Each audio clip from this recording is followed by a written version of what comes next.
Ladies and gentlemen, we are here to ensure that we find not a winner, but the winning idea by corroborating the spirit of intelligent debate. A very pleasant morning. I'm Zainab Iqbal. And I am Bazila Kirmani, and today we, on behalf of the Debate Club and the entirety of DPS Srinagar, have the privilege of welcoming all of you to this exhilarating intellectual battleground where ideas clash, perspectives collide, and sharp minds argue to prove their points. Welcome to the annual Inter-School Debate 2024.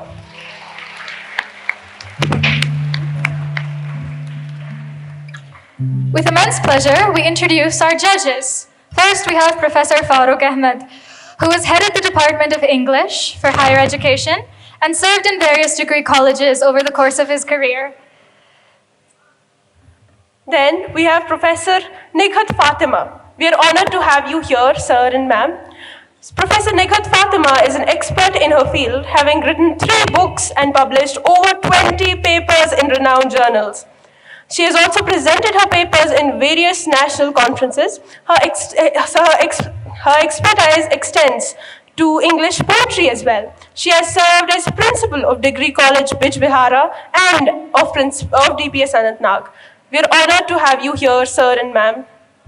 Can we request a round of applause for our esteemed judges? Hello.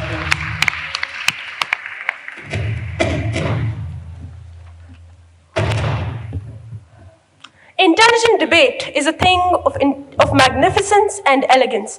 We hope to see such magnificent and elegant behavior today. In a world driven by science and technology, morality stands as a paradox.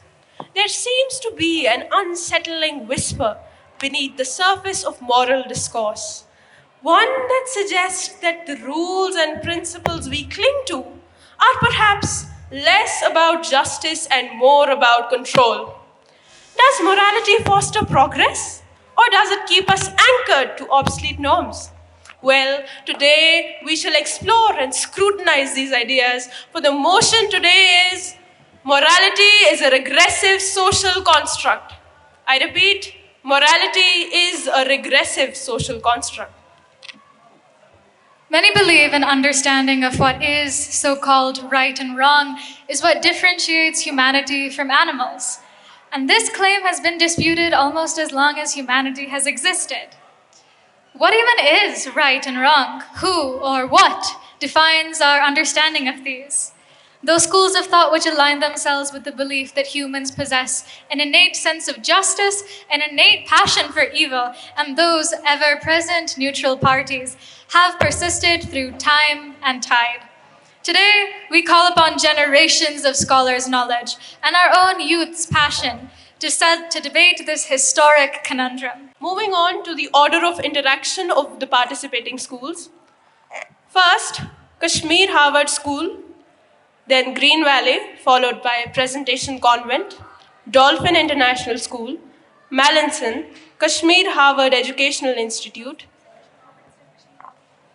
Burnhall, Birla Open Minds Institute, BISCO, SRM Welkin, DPS Badgam, and finally DPS Srinagar.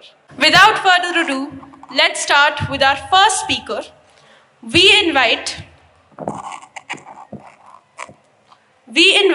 Malik Abdul Kabir, my apologies, of Kashmir Valley School, speaking in proposition of the motion. And Daneen Ayub of Kashmir Valley School, speaking in opposition. Over 70 years ago, a man stood at the height of power, standing over 16 million dead bodies and powering the whole of Europe. Not by just brute force, but through manipulation and belief in his own definition of morality.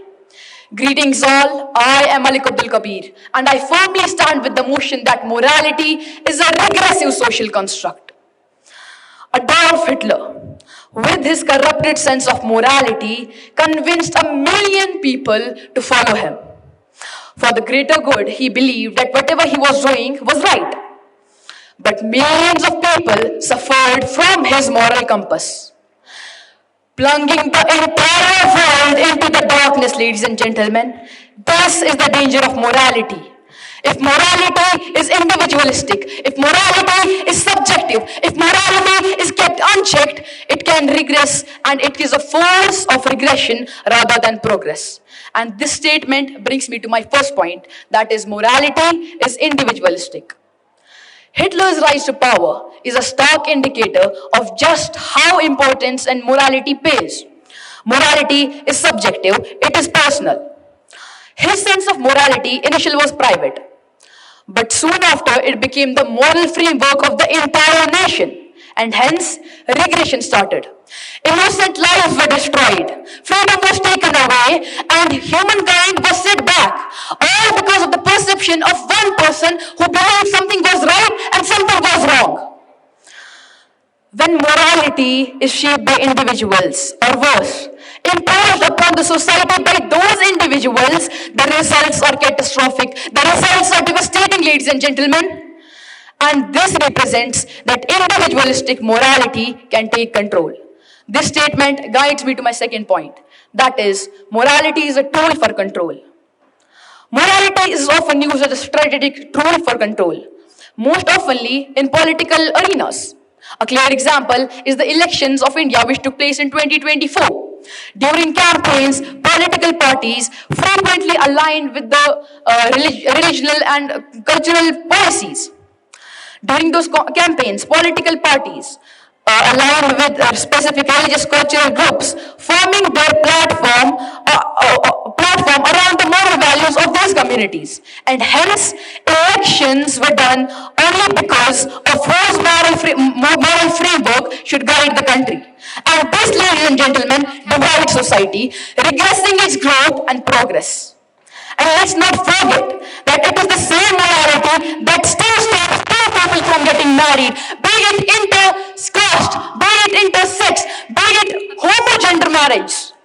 And ladies and gentlemen, let's also not forget, it was Galileo going against their own moral beliefs. Today we wouldn't have been progress in the field of science, in the field of astronomy, in the fields of outer space. Thank you. Greetings, ladies and gentlemen, esteemed jury members, and my worthy opponents. Today, I, Daniel Shah, stand here vehemently opposing the motion that morality is a regressive social construct.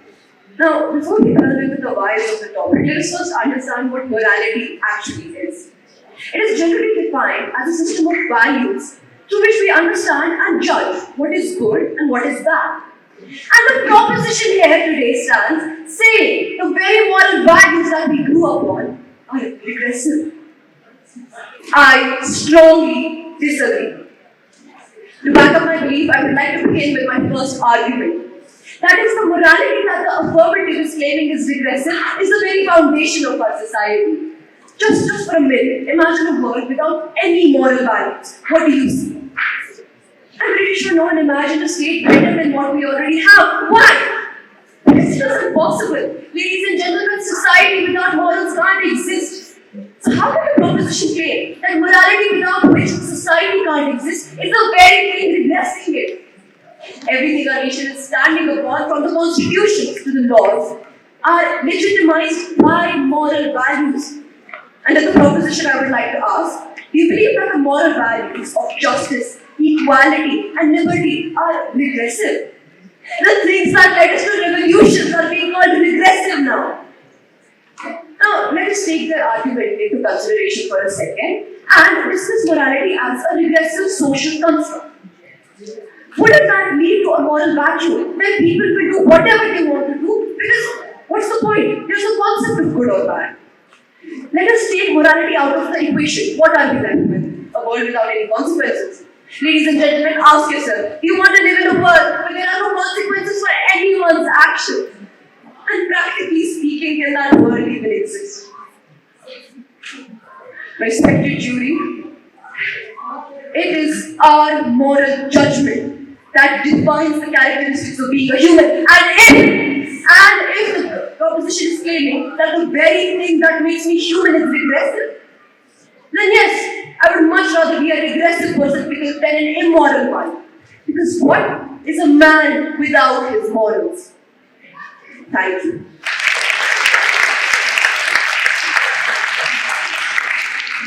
Thank you both. You may return to your seats. We request the speaker for proposition from Green Valley Educational Institute and the speaker for opposition from Green Valley Educational Institute to come on stage to present their speeches.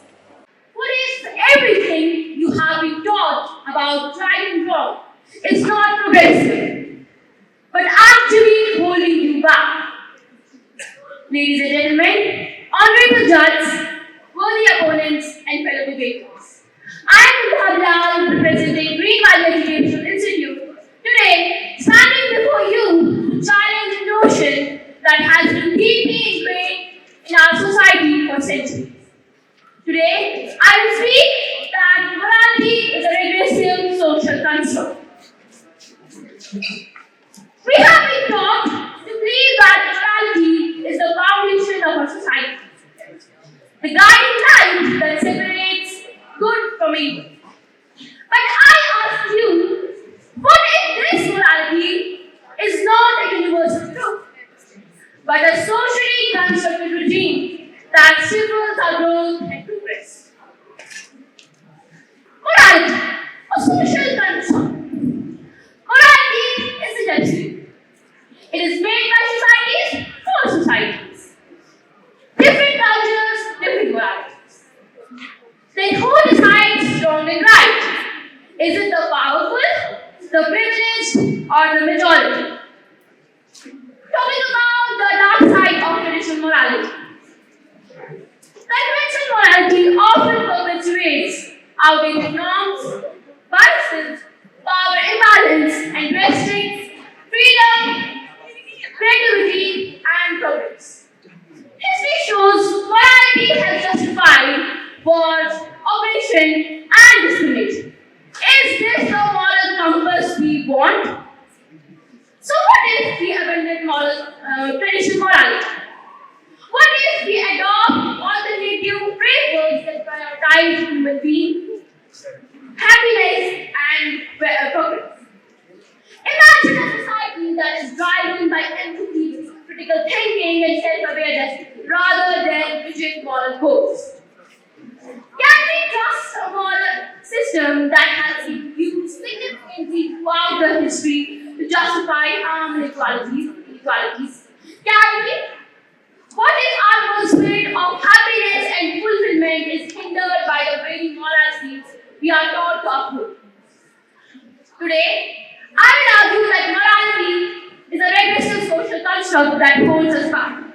I invite you to join on this journey of critical examination and exploration.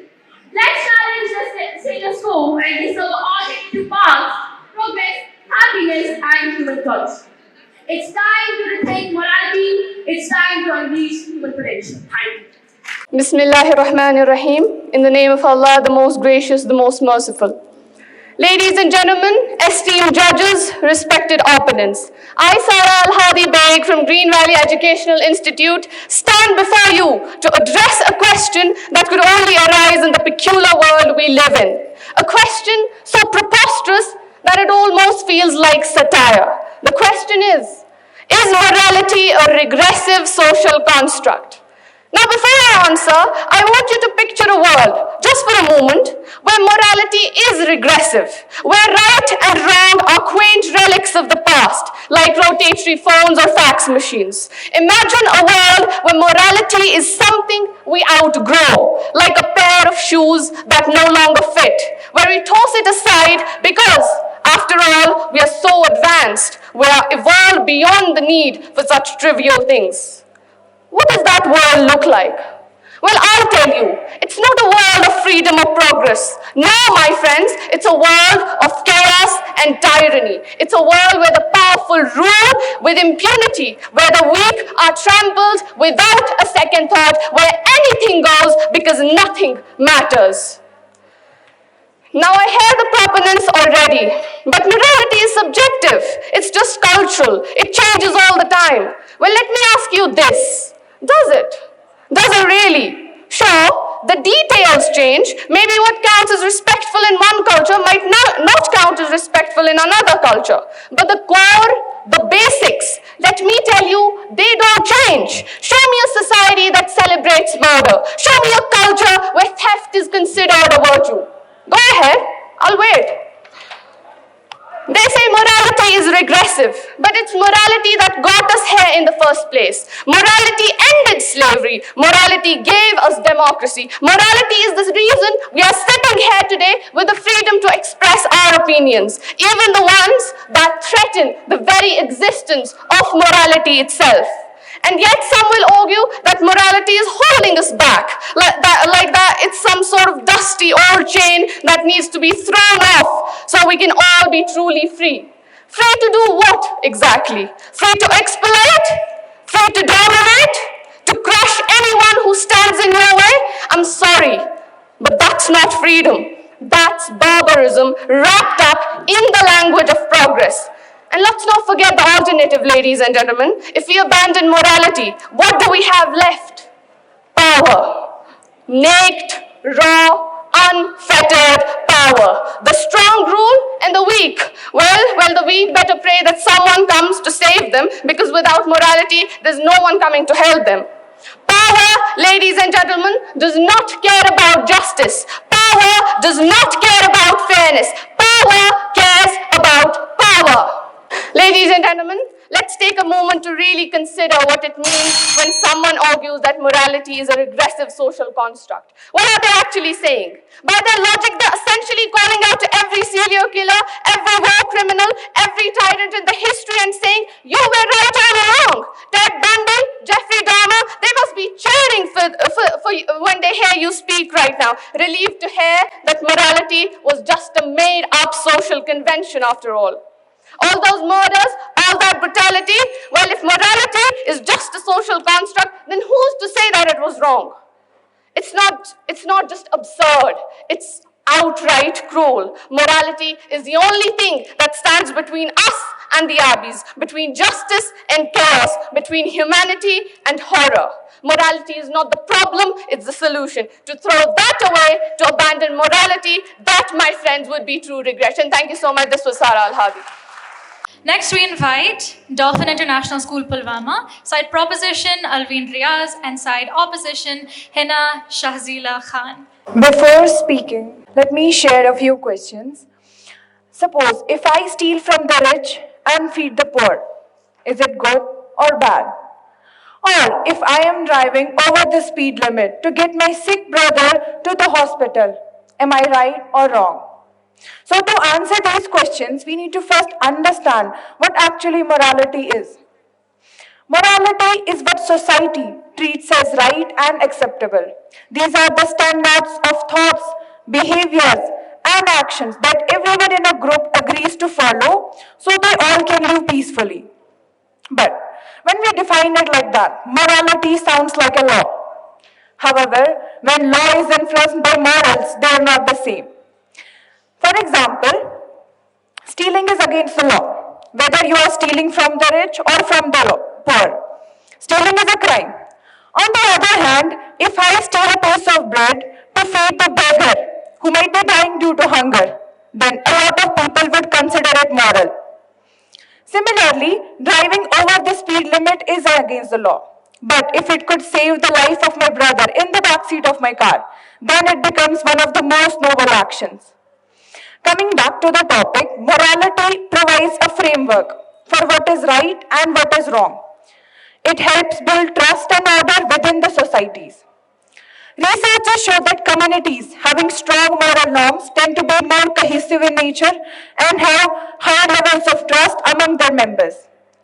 Let's take an example of Scandinavian countries like Denmark, Sweden, Norway. They are known for their high levels of social trust and adherence to moral norms. As a result, we see they are consistently ranking high on social trust and on quality of life indices. Their social system supports equality, which results in lower crime rates and more civic participation. Also, studies indicate that mediators who apply moral principles in resolving conflicts are more effective than those who do not. Let's say the Truth and Reconciliation Commission in South Africa, what they did in the post-apartheid era, they emphasized moral values, allowing victims, even culprits also, to share their stories. This approach promoted healing and understanding, which result reducing tensions in a fractured society like one South Africa. Moreover, morality could be a guidance for decision making. For instance, a student might face a situation where he or she could easily benefit from cheating on a test. But a strong moral framework will guide him or her to choose honesty over short term gain. This fosters integrity. So, morality is vital for social cohesion, for the personal integrity, and for the promotion of justice and well being. We have seen how moral principles help in shaping the behavior of individuals, in resolving conflicts, and to contribute in the overall functioning of the society. So let me conclude it by a quote of Mahatma Gandhi, known as the father of nation. According to him, morality is the basis of all things. Morality is the basis of things, but truth is the substance of all morality. Thank you. Morality can be seen as subjective and culturally relative because it often depends on individual beliefs, societal norms, and cultural background. Different cultures have their own moral framework that dictates what is considered right and wrong. For instance, the practices which are acceptable in one culture might be viewed as immoral in another culture. This difference in the moral perspective can lead to significant conflicts, especially in the globalized world, where diverse cultures interact more frequently. Moral standards can sometimes restrict individual freedom and diversity by imposing uniform acts that does not take into the account of varying beliefs and norms of different people.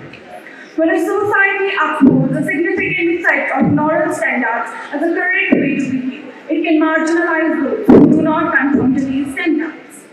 Moral codes can sometimes be used to justify discrimination and oppression. Certainly, in some interpretations of Hinduism, the caste system has been defined as a moral and divine order that can marginalize the lower caste known as Dalits. In the same way, in the 18th and 19th century, some of the Christian groups used Biblical precedents to justify their enslavement on African people. So, in conclusion, I want to ask some questions. If morality is peace, what about the Dalits? If morality is harmony, what about the African people? If morality is justice, what about the marginalized woman? And if morality is something for all, why is there enslavement? And if morality is only for the rich and those who do not need it and need it to misuse it, why is even their morality? Thank you, that's all. Next, we would like to call on stage Presentation Convent Higher Secondary School. Side proposition this side and side opposition this side. I repeat, this is Presentation Convent. The speaker in proposition of the motion is Basira Mohsin Chasti, and the speaker in the opposition of the motion is Dasya Kazi. Ladies and gentlemen and the esteemed members of this house, today I stand very fervently and ardently proposing the motion in hand today. I stand before you not just to argue, but to urge you to see the undeniable truth that stands before us. Morality is a regressive social construct. Members, let us be clear about what the notion is today. It's not about morality alone being regressive. Rather, morality as a social construct being regressive. Today's idea of morality is about silencing those who dare to ask why. At a very well-reputed boys' school in Srinagar, a student faced sexual harassment. But instead of addressing the issue, the school completely silenced the matter to protect its so-called reputation from being dragged into the mud because they feared what we all do in the name of morality. Log kya kahenge?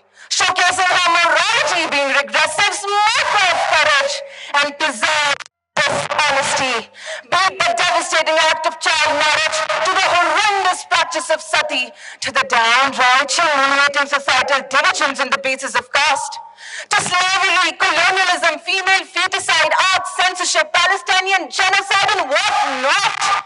Dear audience, what not? You name it and you see the immorality in every moral social construct you thought existed. Let's talk about what our society does in the name of morality. A 17-year-old juvenile boy from a very rich family in Pune recklessly crashes his car. Oh, sorry. His Porsche car, taking the lives of innocent people.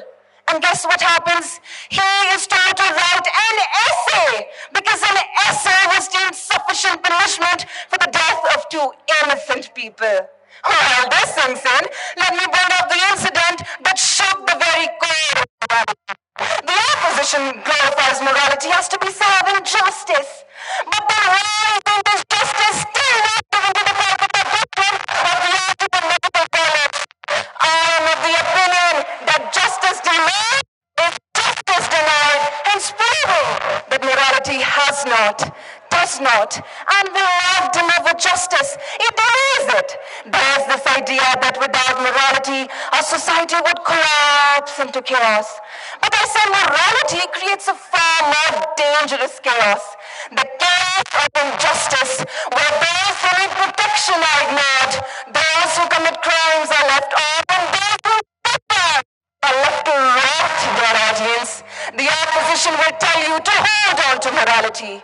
But I ask you, what future are we holding on to if we don't let go? Thank you.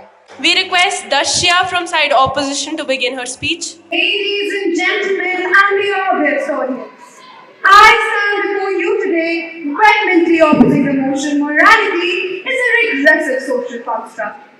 As I present my opposition, it is essential to clarify the implications of the title.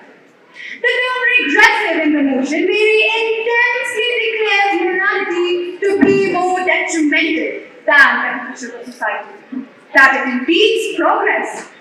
This implies that the idea of morality should be completely replaced. However, I pose this question: what principles would guide us if we were to abandon morality? Would it be the will of the powerful or the subjective experiences of individuals? Would justice have been served in the Nirbhaya case in the absence of a moral framework?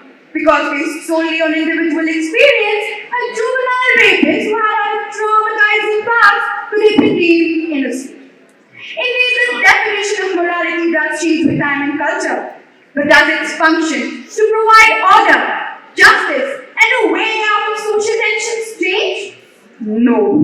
However, ladies and gentlemen, it is important to understand the intensity with which the motion considers morality unfavorable while its functions remain to be the same even after centuries.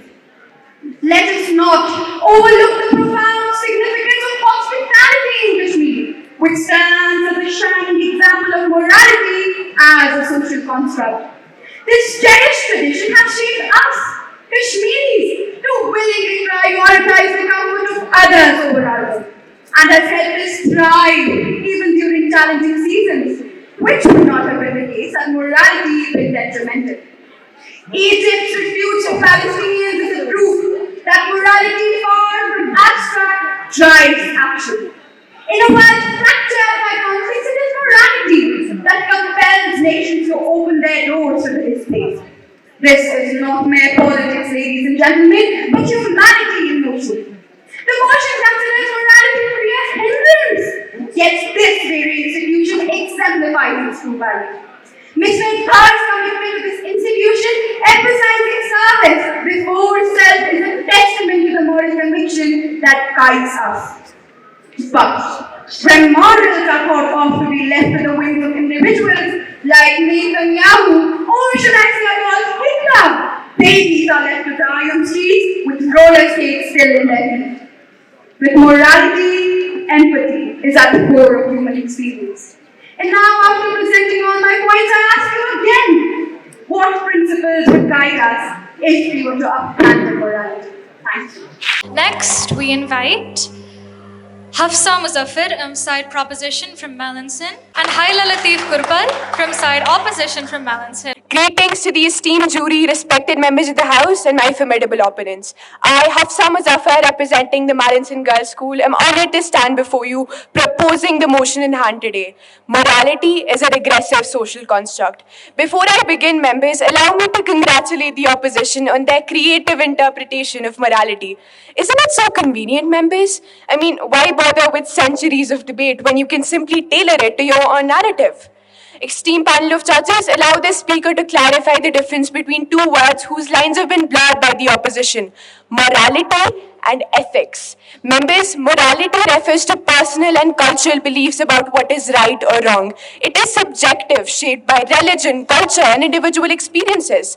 Ethics, on the other hand, members, are universal principles rooted in justice, fairness, and honesty, and thus provide a more reliable framework for making decisions. Now that is sorted out, members, allow the speaker to hop on to their constructors. Our first constructor, members, is that morality is not a hardwired concept, that morality differs within each person, that morality is as abstract as a painting without form. Members of the House, morality within each person is a product of societal conditioning by the people around them. Something considered to be morally good at one place can be considered as morally wrong at another. Ethics, however, members, are always going to be the same everywhere. Furthermore, members, morality restricts freedom. Morality restricts creativity within those four walls of societal conditioning, members. This inhibits progress that could be made by the individual. And thus, members, leading to the very word of this motion that we have, regression. Members of the House, let us take a very simple example. Imagine that a student finds out their friend cheated on a test. Ethically, the right thing to do would be to report it, ensuring fairness for everyone. But morally, the student might be hesitant. Should they be loyal to their friend or not? This, members, is exactly where morality creates confusion and ethics offer a clear solution. Panel of judges, our next constructive is that morality cannot always be our guide. Members, do you remember when people thought it was moral to burn so-called witches? Do you remember Sati? Widows being burnt alive with their dead husbands. Members, do you remember the caste system which still affects us to this day directly or indirectly in our own society? Talk about regressive social constructs. Constructs that hindered us, that destroyed hundreds of thousands of lives and are still hindering us from making progress, members, and thus leading to the very opposite of progress as the opposition is mentioning. Very opposite of progress. Regression, members. Members of the House, another consequence of over-relying on morality is that people often tend to freeze when confronted with difficult decisions. Members, the philosopher Nietzsche talked about this adherence to old so-called moral codes as slave morality, which has been designed to be submissive and thus, members, not make us independent of thought. Finally, members of the House, let us not allow the opposition and their so-called nostalgic attachment to moral principles and outdated norms hold us back. Norms that have overstayed their welcome will not stay with us longer, and we need to embrace ethical principles that will lead the way forward rather than allowing the past to decide our future. With that, the proposition rests its case, but not its stance. Thank you. Greetings to the illustrious House at large. I, Hyla Lafif, represent the balancing those who stand here before you vehemently opposing the motion. The House believes morality is a regressive social construct. Because clearly, if there's one thing holding us back in this world, is this absurd idea that being decent human beings might actually be a good thing. Right? Members of the House, how spectacular has it been because the propositions strain themselves in order to present morality as an ancient notion. They bold attempts at narrating fairy tales filled with half-cooked theories and unsubstantiated claims deserves nothing less than an award for creative fiction. Members of the House, this dive into the meat specific. The proposition may have you believe that morality is regressive, that it somehow holds society up. Like you're not stuck in the mud because you think harming others is bad. But I ask you this question, ladies and gentlemen, I ask you. How can we possibly call morality regressive when it is with the very course of progress throughout human history? Morality isn't regressive. You see, civil rights, abolition of slavery, women's suffrage, all of these movements were driven by the widely regressive idea that justice, equality, and dignity may actually matter. Members of the House, people didn't fight for these causes because they were legally bound to. They did so because it was morally the right thing to do. Moving forward, members of the House, we don't believe in moral values, principles, notions because some ancient philosopher from centuries ago said so. No, we believe in them because they're ingrained in our very being. They reflect our true nature as humans. You see, morality isn't some dusty old rule. It's the reason we feel that gut-wrenching guilt when we hurt someone. It's the thing that makes us pause before we act because, oh, spoiler alert, we actually care about other people. Morality isn't social cybernetics as much as the proposition would like to name it all in that. No, it's got empathy, understanding, freedom, and the basic understanding that each one of us deserves respect. Morality is therefore hardwired within each one of us. And finally, members of the House, let's take a closer look at the proposition's own stance. By claiming that morality is regressive, they've all predicted defeat. They've lost hope, ladies and gentlemen, lost hope. Not just in morality, but in humanity itself. Their loss of faith in humanity reflects their loss of hope in themselves, their own values, and therefore in their own arguments. Without the opposition would like to rest his case was certainly not a stance. Thank you. Next, we have Kashmir Harvard Educational Institute.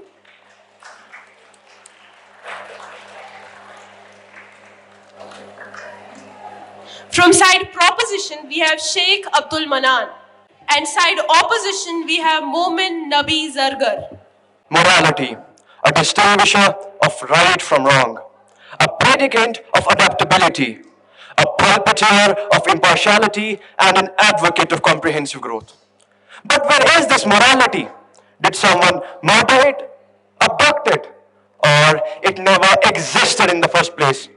This, ladies and gentlemen, is my stance today. A concept preached but never practiced. This is the concept of morality. The same morality which was said to bring in fairness and impartiality has now become a regressive social construct. Greetings and salutations to one and all present here. I am Sheikh Abdul Manan, acting as the side proposition for today's debate. And the motion at hand today is morality is a regressive social construct. And I know it is very difficult to comprehend a social construct as regressive. But it becomes even more difficult. Trust me, it becomes even more difficult when you look at morality through this lens. But as James Baldwin once said, not everything which is faced can be changed, but nothing can be changed until it is faced. Ladies and gentlemen, the point at issue is not about the concept of morality, but rather its forethought and implementation. Morality on record seems very promising and propitious. But underneath this facade lies the harsh and cruel truth, which is that morality is shaped by a myriad of social needs, political desires, and material constraints. And while these factors might seem unharmful, I warn you, do not let these uses deceive you, because they have done nothing but corrupt the ethos of morality, turning it into a deception. As has said Friedrich Nietzsche, morality is an expression of power. And it indeed is. It is the expression of power and control. Because in a moral framework, individuals are compelled to follow moral rules set by authority figures. Take, for example, the case of Roman San Pedro in Spain. San Pedro suffered a diving accident, which left him paralyzed and in constant pain for, any guesses? Any guesses? 30 long years. Just imagine his situation, ladies and gentlemen. But despite his suffering and repeated requests for assisted dying, Spanish law prohibited euthanasia, prioritizing the so-called sanctity of life over individual autonomy. And not only this, we see that moral systems are used as power of tools rather than genuine frameworks for societal improvement. Leaders manipulate moral narratives to serve their own political agendas. See, for instance, the war on terror. The US leaders framed military interventions into Iraq and Afghanistan as morally justified, as to save democracy, to save human rights. And this created a clear us versus them narrative. Ladies and gentlemen, to conclude, I have a question for you all. If morality suppresses individual autonomy, then what freedoms are we willing to sacrifice for social conformity? With that, I rest my case but not my stance. Thank you. We have Momin Nabi Zargar inside opposition. If morality is a step backward, then what exactly are we stepping towards? Ladies and gentlemen, esteemed judges, and my fellow debaters. What would society look like without morality? Imagine a world where trust, compassion, and justice were discarded as outdated relics. Would that truly be progress? Or would it be the collapse of everything that makes us human? Take a look at this. What do you see? Surprisingly, it's a mirror. It's not just your or my reflection, it's a reflection of our ideas, it's a reflection of everything that makes us human. Now, I'll ask the proposition, if morality is regressive, then what is progressive? Lying to your best friend, backbiting with your parents, or ignoring someone in need. Is that progressive? I think not.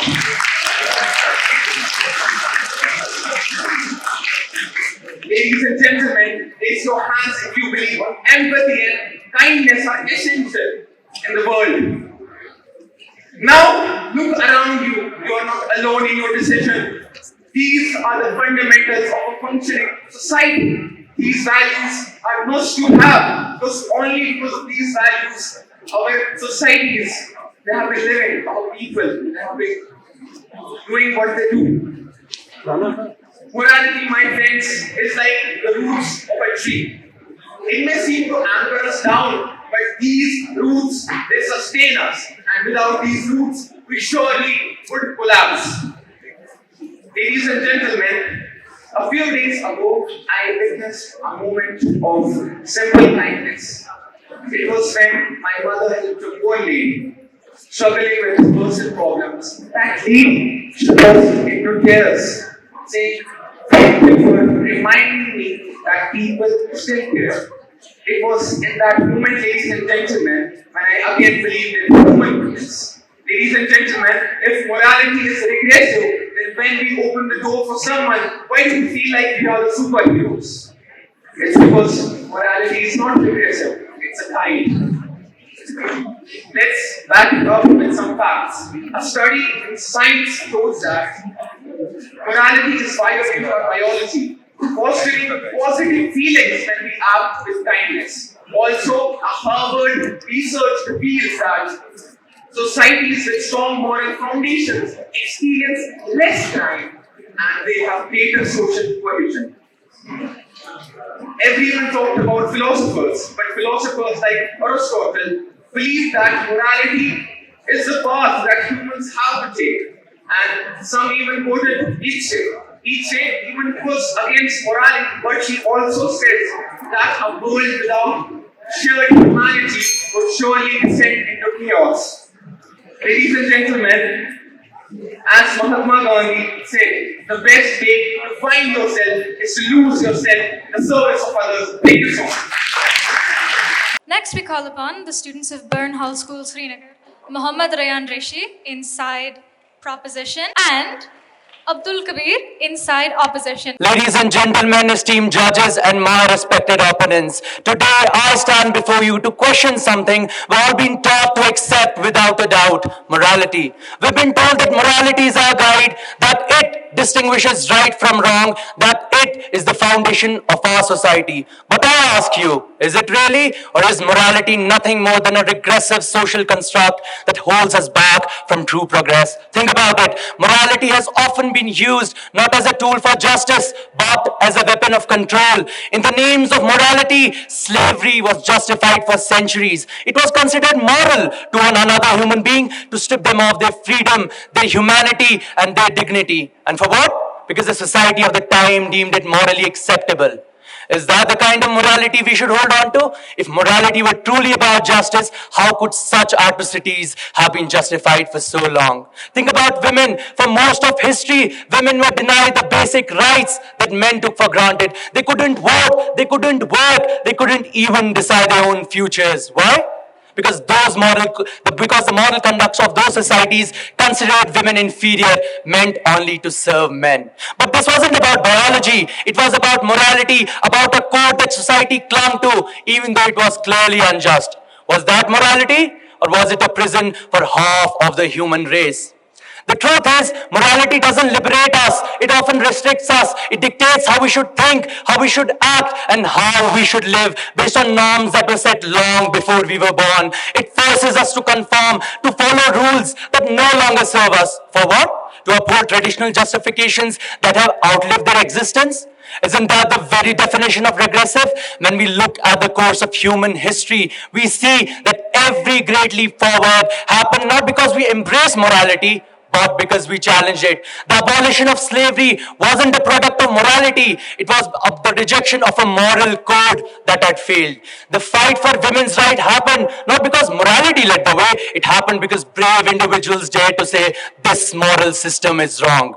Imagine a world when morality didn't dictate how we lived our lives, a world where we were free to define our own values based on reason, based on compassion and the realities of our time. Wouldn't that be a world of true freedom? A world where no one is forced to live by outdated rules, a world where no one is judged for who they are, where progress isn't blocked by rigid moral codes that no longer serve us. Morality isn't the solution, ladies and gentlemen. It is the problem. If we want a better future, we need to break the chains of morality and build a future based on empathy, based on reason, based on empathy, based on reason, based on empathy, based on reason and the realities of our time. So I leave you with this question. Are we really better off by clinging to moral codes that no longer serve us? Or is it the time to break free and define our own path? The choice is yours. And I believe that the path to progress starts with the letting go of morality. Thank you. Thank you, Mohammad Rayan Rishi from Burnhall School.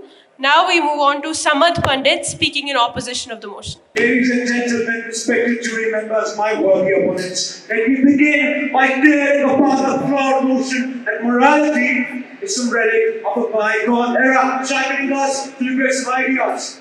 To say that morality is regressive is to claim that justice is outdated, that compassion is backward, that progress is nothing more than an illusion which thought-provoking. Imagine a world without conscience, a world with empathy, a stranger, kindness, a casualty, a decency, a distant memory, a world with might, makes life, and with strong prey upon the weak. Is this the utopian vision? Is this the progress you see? Are we truly so blind to history, the blood so blessed in the past, that we would dare our morality regressive? Let me ask you this. If morality is truly regressive, then why has every major battle for human dignity relied on it? When Gandhiji led a nation to independence, it was not just a political movement, it was a moral revolution. It was in a morality that made Malala Yousafzai risk her life for her education. It was the morality that made Greta Thunberg demand climate justice. They threw morality out the window. They did it like a sword. Morality wasn't the barrier to the progress, it was the way towards driving it. Without morality, what is good? Without morality, what holds us accountable? The abolition of slavery, the fight for the rights of women, the fight for the rights of the LGBTQ community, their moral battles fought against oppressive systems, not to hold us back, but to make us move forward. My opponents will tell you that morality is engaged, that it holds us back, but look at history. Every leap forward, every battle for human dignity, every moment of liberation was driven by a moral conviction, not power, not greed. Morality pushed us forward. Imagine waking up tomorrow and suddenly there is no moral compass, no boundaries, no right, no wrong, to stop people from stealing, killing, and exploiting. The answer is nothing. You might call it freedom, but it's not freedom. It's anarchy. It's a world with a rich structured poor, where cruelty is unchecked and where the voiceless are trampled underfoot. I say yes, moral systems have been misused in the past. Yes, they have been used to justify oppression. But that is not the failure of morality itself. That is the failure of society's refusal to question and evolve. Morality is not static, it goes with us. That's who we are and what we stand for. It is not a chain that binds us, it is a tool that shapes a more just and compassionate world. Progress is not about abandoning morality, it is about redefining it. And I'm standing right here to tell you, if we abandon morality, if we abandon progress, if we abandon justice, if we abandon our very humanity. Morality is not a prison, it's a path. And that path has led us towards freedom, towards justice, and towards a better future. These words are as my case. Up next, we have Birla Open Minds International School, Pampur. In proposition of the motion, we have Arizu Shafi, and in opposition of the motion, we have Khan Asmat. Good morning, everyone. Today, we gather to discuss a topic that questions the very foundation of societal norms. Morality is a regressive social construct.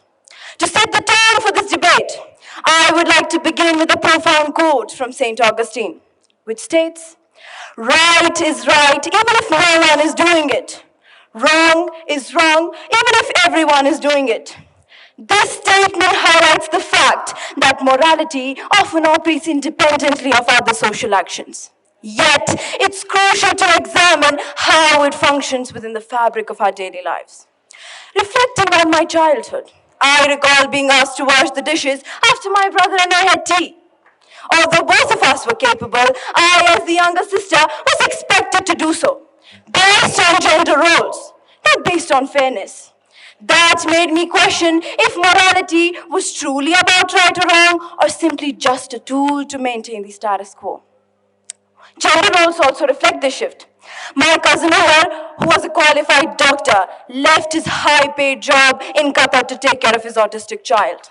Society criticized him, yet his decision was driven out of love, not immorality. His story is a challenge to the outdated social norm that caregiving is solely a woman's task. We also see in today's world how single parenthood, which was once stigmatized, is slowly being accepted.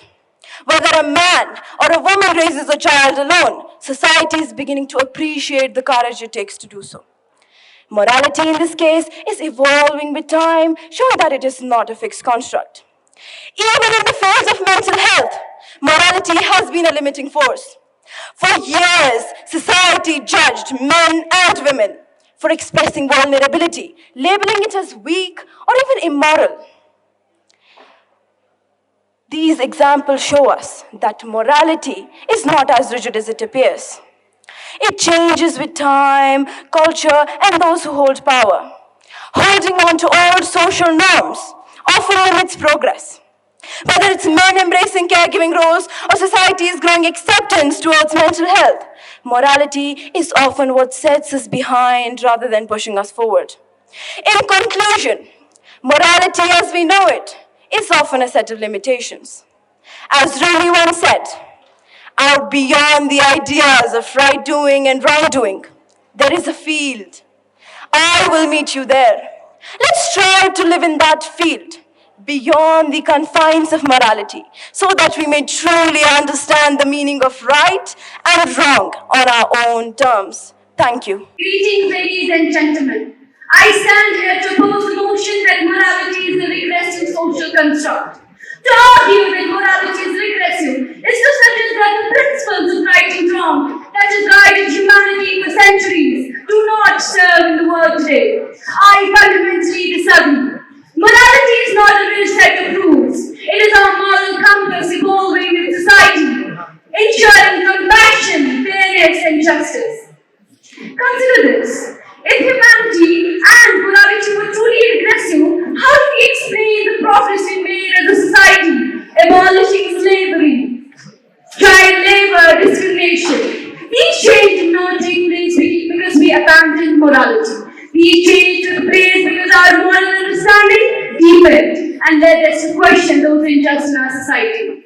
As King Martin Luther said, "The order before the universe is huge, but it bends toward justice." Ladies and gentlemen, when women were considered as second-class citizens, it was morality that helped us to understand and rectify our mistake. Let's take a real-life example.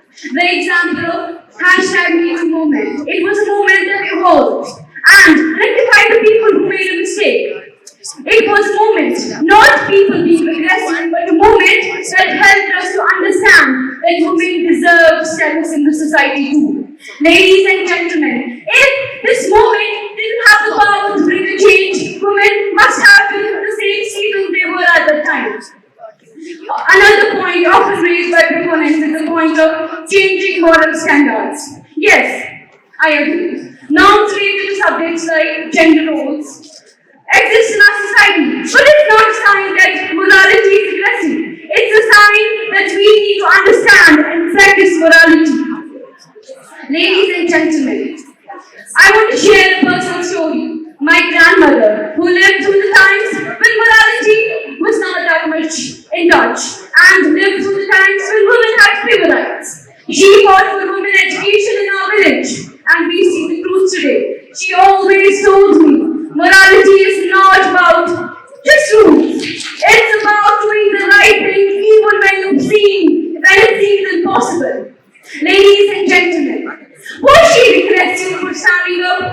morally right? Absolutely not.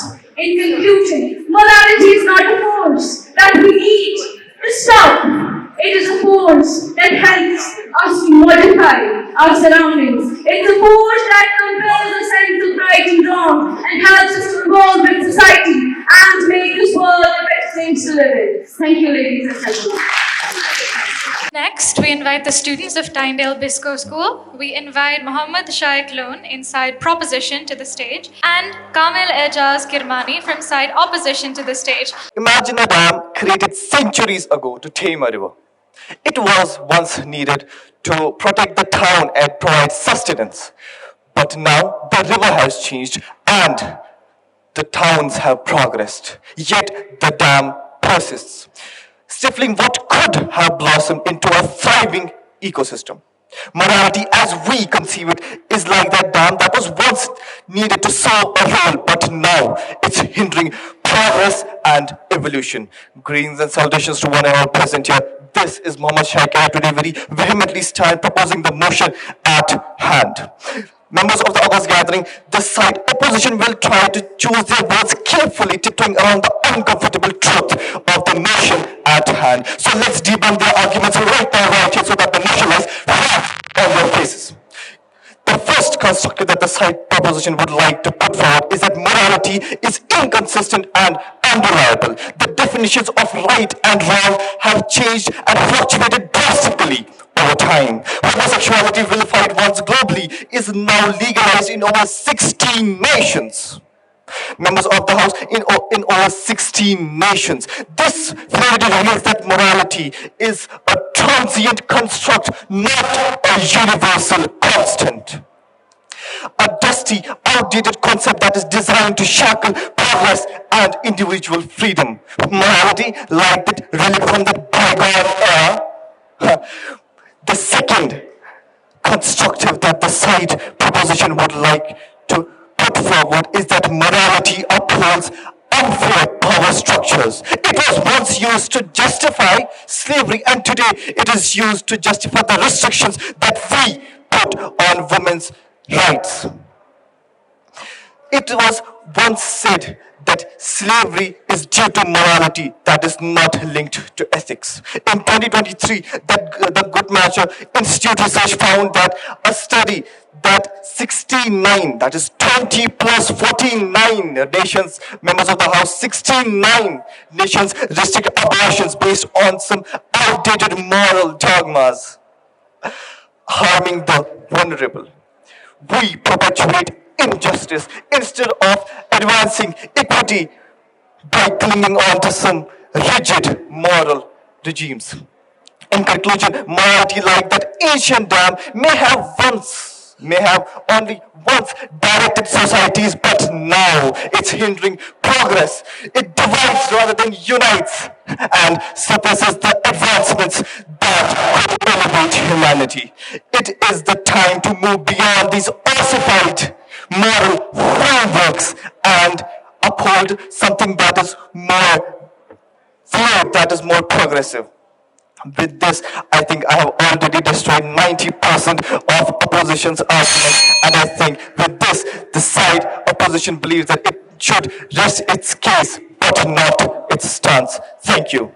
Think of a world without morality. No right or wrong, no good or evil. Just a chaotic, indifferent universe. Sounds like something out of a horror movie, doesn't it? Well, that is the world the motion would have us believe in. Good morning, ladies and gentlemen. I am Kamil Ejaz, and I stand opposed to the motion that morality is a regressive social construct. And I am going to expose the fallacy that morality acts as a barrier that prevents society from attaining sustainable development. I contend that morality, while subject to interpretation and evolution, is not a hindrance, but a fundamental portion of our human existence that has played a great and vital role in shaping and progressing our society. It is because of the aspect of societal and individual morality that humanity has been able to progress to such an extent within such a short span of time. If you are not convinced, then allow me to enlighten you. The moral conviction that all human beings are born equal, regardless of race, was a driving force behind the civil rights movement in the United States. Moral leaders like Martin Luther King Jr. or Rosa Parks inspired millions and brought about immense strides in the development of society as we know it. Not convinced yet? Don't worry. The moral belief that women have equal rights to men acted as a catalyst for the women's suffrage movement. Many suffragists like Susan B. Anthony or Elizabeth Stanton fought tirelessly for the rights of women. This pushed society to limits that would have never been reached had it not been for a progressive moral code. If you are still not convinced, then hear this. The Universal Declaration of Human Rights, adopted by the United Nations, yes, the United Nations, outlines fundamental human rights. These rights are grounded in moral principles that affirm and the inherent dignity of all human beings that exist. See, throughout human history, moral principles have acted as the crux of positive social change. To argue that morality is regressive is to ignore the countless individuals that have dedicated their lives to promoting and upholding social justice. Some people may argue that certain moral beliefs are outdated, but I say morality is dynamic, adapting to the circumstances at every step of the way. See, Mahatma Gandhi once said, morality is the basis of things, and truth is the substance of all morality. We need not negate the fundamental importance of morality itself. However, it is important to distinguish between individual morality and the broader concept of morality as a whole. While individual moral beliefs may differ from person to person, the underlying rules that guide our interaction with others are essential for a coherent and cohesive society. Explain this. If morality is truly a regressive social construct, then why do we continue to teach our children about what is good and bad, what is right and wrong? Are we not instilling in them the values that we believe are essential for a good society? In conclusion, morality is not a regressive social construct. It is a key aspect of humanity that has played a vital role in the perpetuation of society. By understanding and embracing morality as a social foundation, we can continue to work towards a fairer world, a more equitable world. And with that, I rest my case, but most definitely not my sons. Thank you. Now, moving on to our next school is SRM Welkin Higher Secondary School. Speaking in proposition of the motion, we have Nooran Rashid and Anleeb Ashik in opposition of the motion. Imagine a world with no rules and regulations at all. Only people with their morals, with some believing in it and most of them strictly denying it, and thus dividing the people completely. Sounds pretty chaotic already, isn't it? Assalamu alaikum and a very good morning. I'm Nooran Rashid from School SRM Welkin. Today stand here to speak for the motion that says morality is a regressive social construct.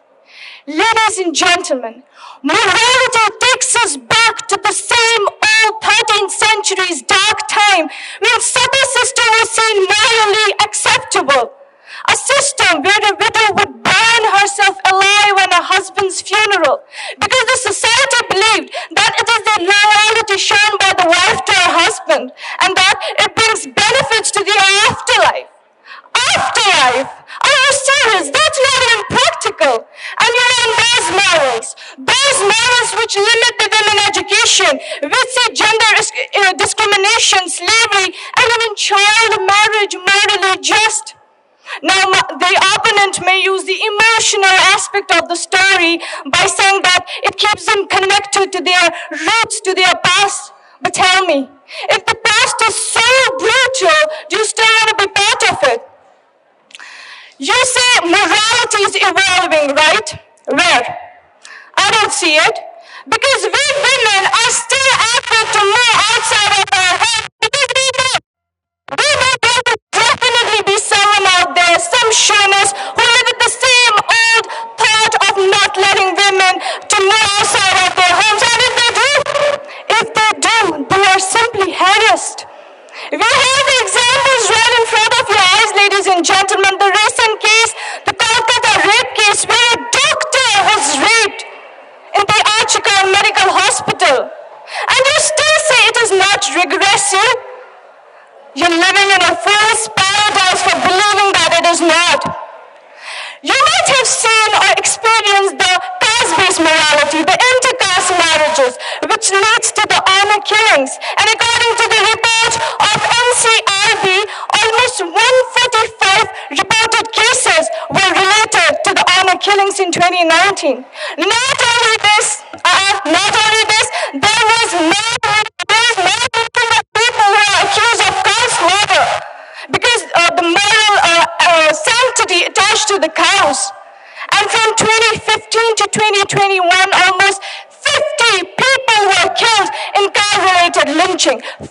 people, would you still say that it is not regressive? I must tell you all, open your eyes. Thank you so much.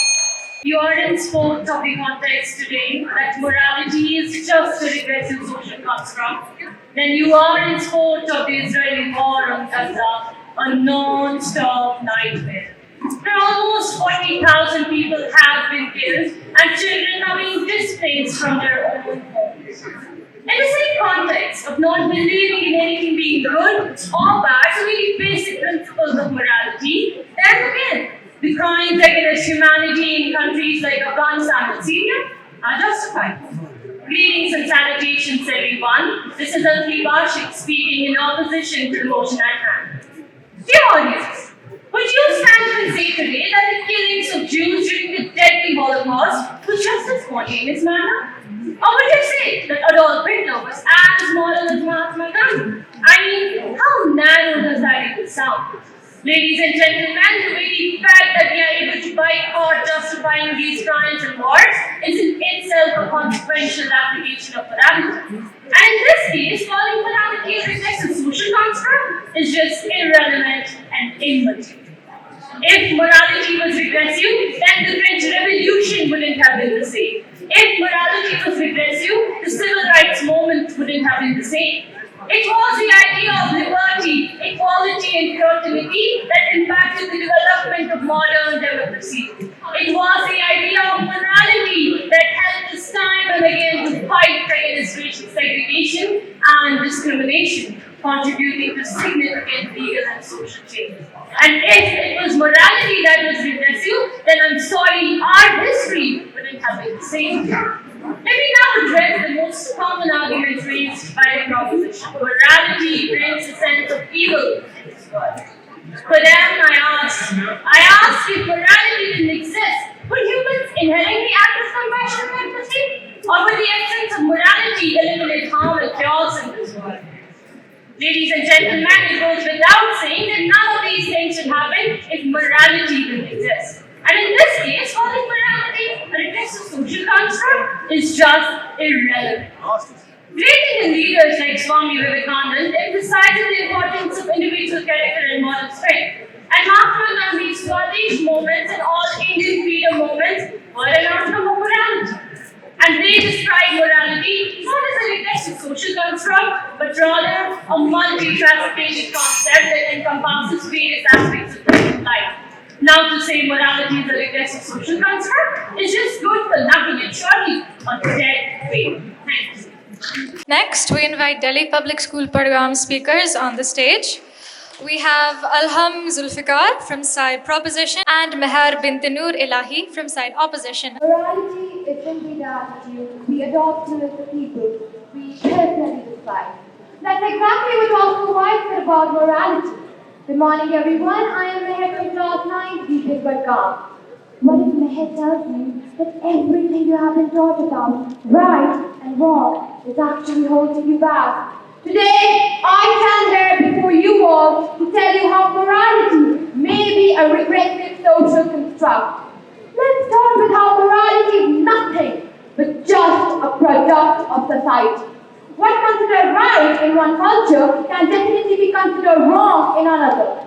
For instance, take the example of Sati in India, where widows were expected to sacrifice themselves on their husband's funeral pyre. For centuries, this was considered as a very virtuous task. But today, what do we see it as? Violation of human rights? Don't we? Of course we do. Its morality is inflexible. Its morality can change so much over time. Isn't it just a social invention? What's moral today can definitely be considered immoral tomorrow. Well, my respectful judges and my lovely audience, have you ever paid attention to how morality is often used as a tool to restrict freedom? The ones who are in power often describe their oppressive actions as moral duty, claiming to protect the societal laws. And something same happens in Iran. The moral police of Iran who enforce strict interpretation of some societal laws, especially the women who do not adhere to these laws, have to face harsh punishment. Masa Amini was brutally killed by the same Iranian moral police for nothing a strand of his hair. What is morality here? A tool for oppression, of course it is, not a tool for justice. Now, let's talk about your personal freedom. You see, when these strict codes of morality dictate our lives, we lose individuality. How often have you heard something? Oh, that's not very moral. Oh, that's not very right. Shaming someone for their personal choices. This is regressive. For me, for you, and for the society. Take a moment to ask yourself, is it really what I am? Or is it what society wants me to be? Honestly, it's so heartbreaking to see so many people hiding their true passions just because of the fear of hearing. That is not moral. In conclusion, morality has never been absolute truth, neither it ever will be. Instead, it is just a regressive social construct that is holding us back. So now, the board of you, for my lovely audience and respected judges, will you let these outdated moral traditions lead your life, or will you stand up for a society that respects and values individuality and freedom of expression? With this, we can create this environment if we break this chain. Thank you so much. Morality is not the doctrine of how we make ourselves happy, but it is how we make ourselves worthy of happiness. A very pleasant good morning to everyone present here. I'm Helen from DPS Srinagar, and today I'm standing right here to tell you people how morality is the key for progression for our society. Imagine a society with no morality. Decreased trust, increased crime rates, unethical behavior, breakdown of social cohesion, and unavoidable. Let's take an example of a couple living together without any means of formal marriage. Does morality teach us that? Is that appropriate for our society? No. So how is my opponent standing right here with such complete thought of morality is regressive for our society? But now, let me tell you what morality is and how it helps our society to get better now. Morality is the combination of political, economical, social, religious, and spiritual society. But can anyone tell me, if there is no morality, will be there any religion, any society, or any community? No. Morality is the tool for development and construction of a society. It is morality that teaches us the importance of cooperation, understanding, and unity among people. It is morality that guides a person in making ethical choices, which contributes in morally upright society. And how can we forget about social values? It is morality that strengthens our social values, which forms a harmonious society. You know, many legal moral frameworks have evolved positively over time, promoting equality and justice. Let me take you back in the middle of 18th century, where slavery was abolished in France. Why? Because people had a sense of morality, people had a sense of moral values, which resulted in abolishment of slavery. Well, my lovely audience, in conclusion, I'd like to say, morality is not a regressive social construct, as it is the glue that binds the society together. Thank you. Finally, we invite DPS Srinagar on stage.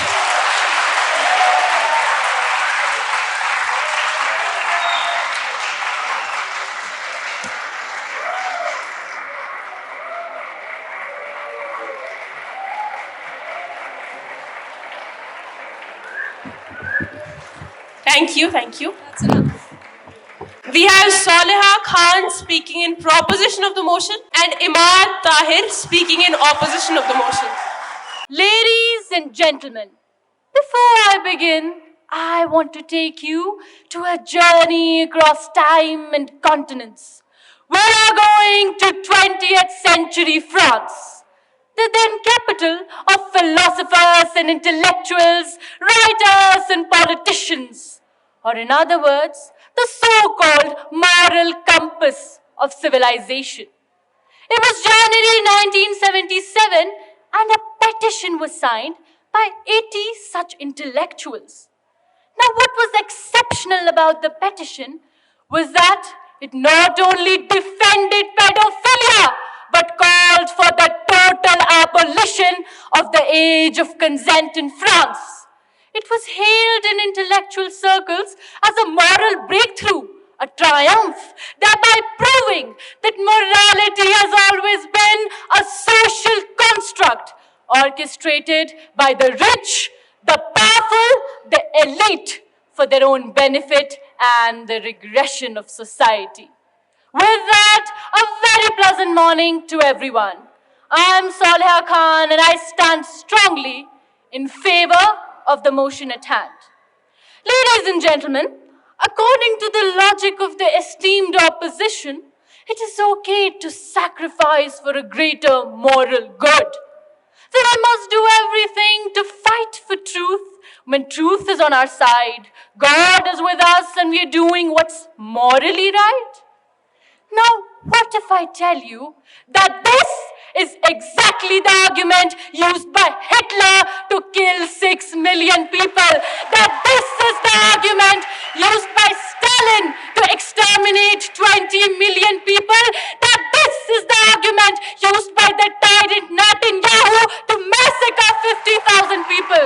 That this is the argument used by colonial imperialists to kill, torture, subjugate. Morality is the alibi of criminals. It is the propaganda of elites. Now, what makes morality inherently regressive is the fact that it can never outgrow human development. Take the 19th century philosopher Nietzsche, for example. He stated that individuals align their morality according to societal norms, thus proving that morality is a socially constructed tool rather than a universal basic fact. Ladies and gentlemen, unfortunately, we all are a product of our times, and herein lies the greatest flaw of morality.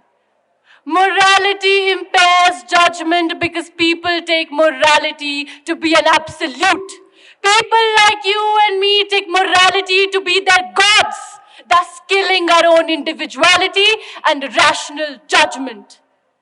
In conclusion, morality is a murderer of humanity. Thank you, Saleha. Now we have Imad Tahir speaking in opposition of the motion. Very pleasant morning, one and all present here. Today I, Imad Tahir, stand strongly in opposition to the motion that morality is a regressive social construct. Ladies and gentlemen, morality is the most powerful force in the world. It is something which maintains the very fabric of our society. It is something which transcends human consciousness. However, the proposition claims otherwise.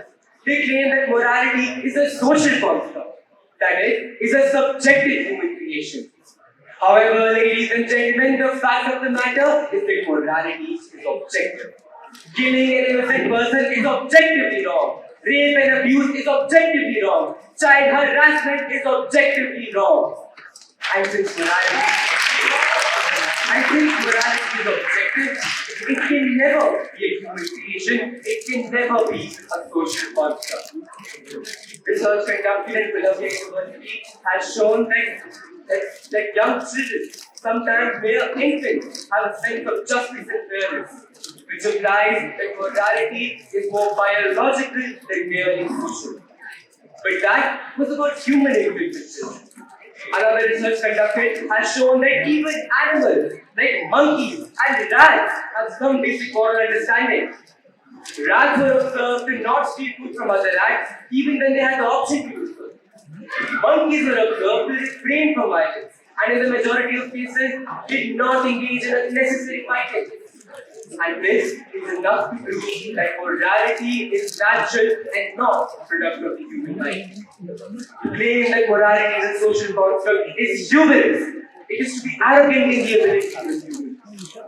The proposition also argues that morality is regressive, that it takes our society backwards. However, morality is not regressive for our societies, but it is the very entity which ensures order. And that is because morality is the foundation of law. Homicide is illegal because killing is morally wrong. Child harassment is illegal because pedophilia is morally wrong. Domestic violence is illegal because abuse is morally wrong. Now imagine a world devoid morals, a world with no morality, a world of murder and rape and war, a world of conflict and devastation. Morality is the bedrock of peace and order. Morality is the catalyst of empathy. Morality is anything but a social construct. And with that, I rest my case. Thank you.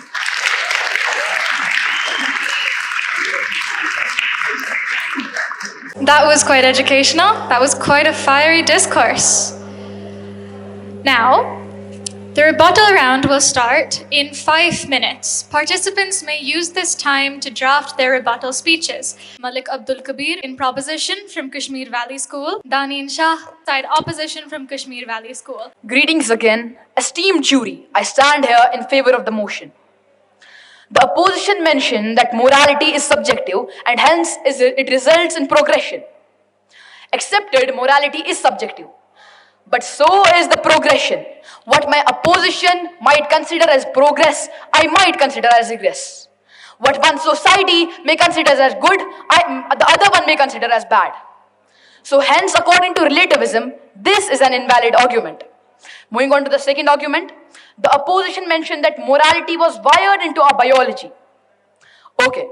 So was it wired in our biology as humans to consider slavery, to consider pedophilia, to consider sati as morally correct? Now. The opposition may argue that this has evolved and this isn't practices now. Well, to them I ask, morality evolves, but only after causing harm, only after causing oppression for generations, ladies and gentlemen. How would you justify the harm that morality has caused in order to evolve? Was it positive? How would you justify? Thank you. Now we have Daneen Shah for side opposition. Ladies and gentlemen, I stand here again firmly opposing the motion. Respectable panel, the affirmative mentioned that morality limits and curbs freedom and autonomy. But without some form of moral framework, how would society ensure that individual freedoms don't infringe on the rights and freedoms of others? So does morality actually protect individual autonomy by preventing harm? Respectable panel, the affirmative also mentioned that morality holds back progress by imposing outdated norms. So can you please provide me an example where morality itself has been regressive rather than the misuse of morality? If I stab someone with a knife, you blame me or the knife.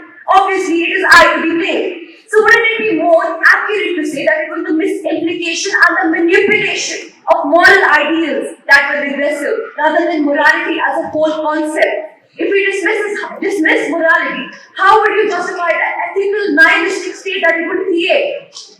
I would like to end on the note that I, as a female, am speaking here because of the very waves of feminism that were based on the ideals of moral values that the affirmative is trying to curb.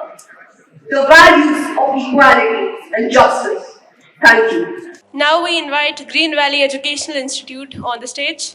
We have Muntaha Bilal speaking in proposition of the motion and Sara Al-Hadi speaking in opposition of the motion. Greetings again, everyone. This is Muntaha from Green Valley and I would like to counter the argument that was put forth by the opposition team that it is because of the morality which results in showing empathy, kindness and love for others.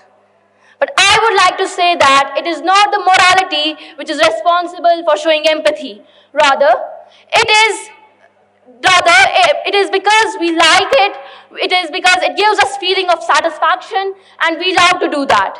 And that is what psychological egoism stands for. It stands that a man, it doesn't do actions due to morality, but does it due to its own self-interest. And if a person does it due to morality, then why don't we feel satisfactory? Then why don't we feel happy when we say words such as sorry and thank you? It is because we don't say them because we love to say that, but it is because that it helps, it is because that to avoid conflicts and to it is because to avoid conflicts and to show moral obligations, we say such words. And moreover, I will also say that I would also oppose the question, answer the question that was put forth by the opposition team that if morality doesn't exist, then what principles will guide us, and how will justice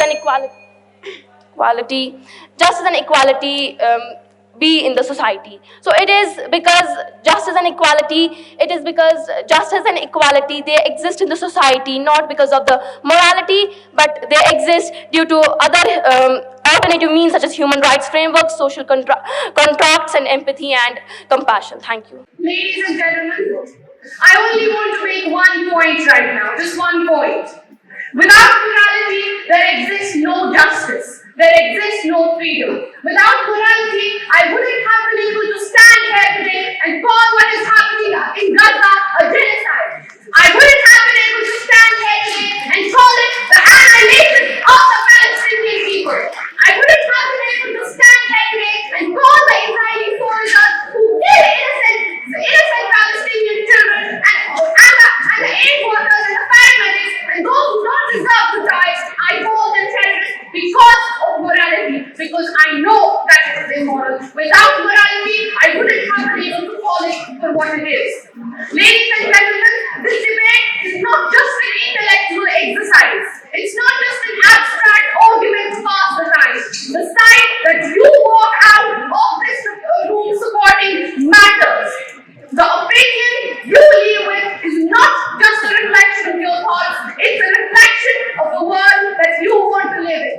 Will you walk away believing that morality is just a social construct, the right and the wrong are no longer the fables we tell our children before bed? Or will you stand up for something deeper, something real, something that has guided humanity for millennia? The principles of justice, fairness, and morality. The choice that you make here today ripples beyond the room. What you decide to support will either uphold the values that keep society together or will weaken the foundations on which our civilization rests. So I urge you, I implore you, I beg you, do not leave this hall thinking this is just another debate, one way you can shrug and say it doesn't really matter. Because it does matter. So make the right choice because our future depends on it. Thank you so much.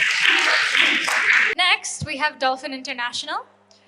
We invite Alvin Riaz from side Proposition and Hina Shahzila from side Opposition. As the opposition said that morality provides a framework for understanding right and wrong, which helps maintain trust and order within the society. So I want to oppose it. While I think that there are varying beliefs and norms for every culture, and cultures vary in norms and beliefs, and I think that it won't maintain trust and order, but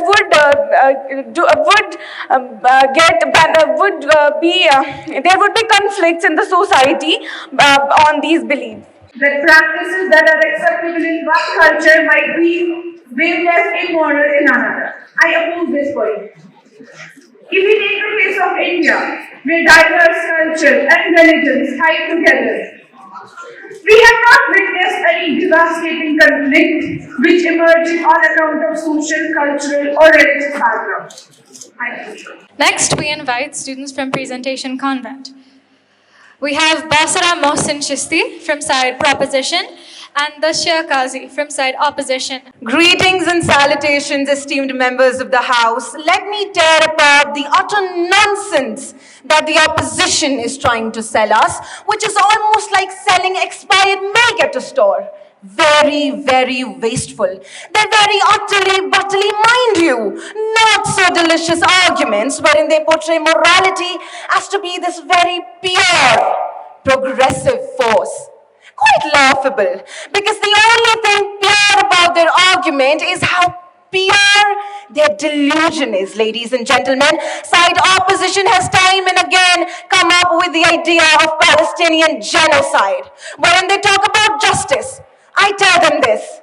Before pointing one finger towards others, know that three are pointing back at you. Look at what your country is doing. Is India providing enough justice to every other case happening here?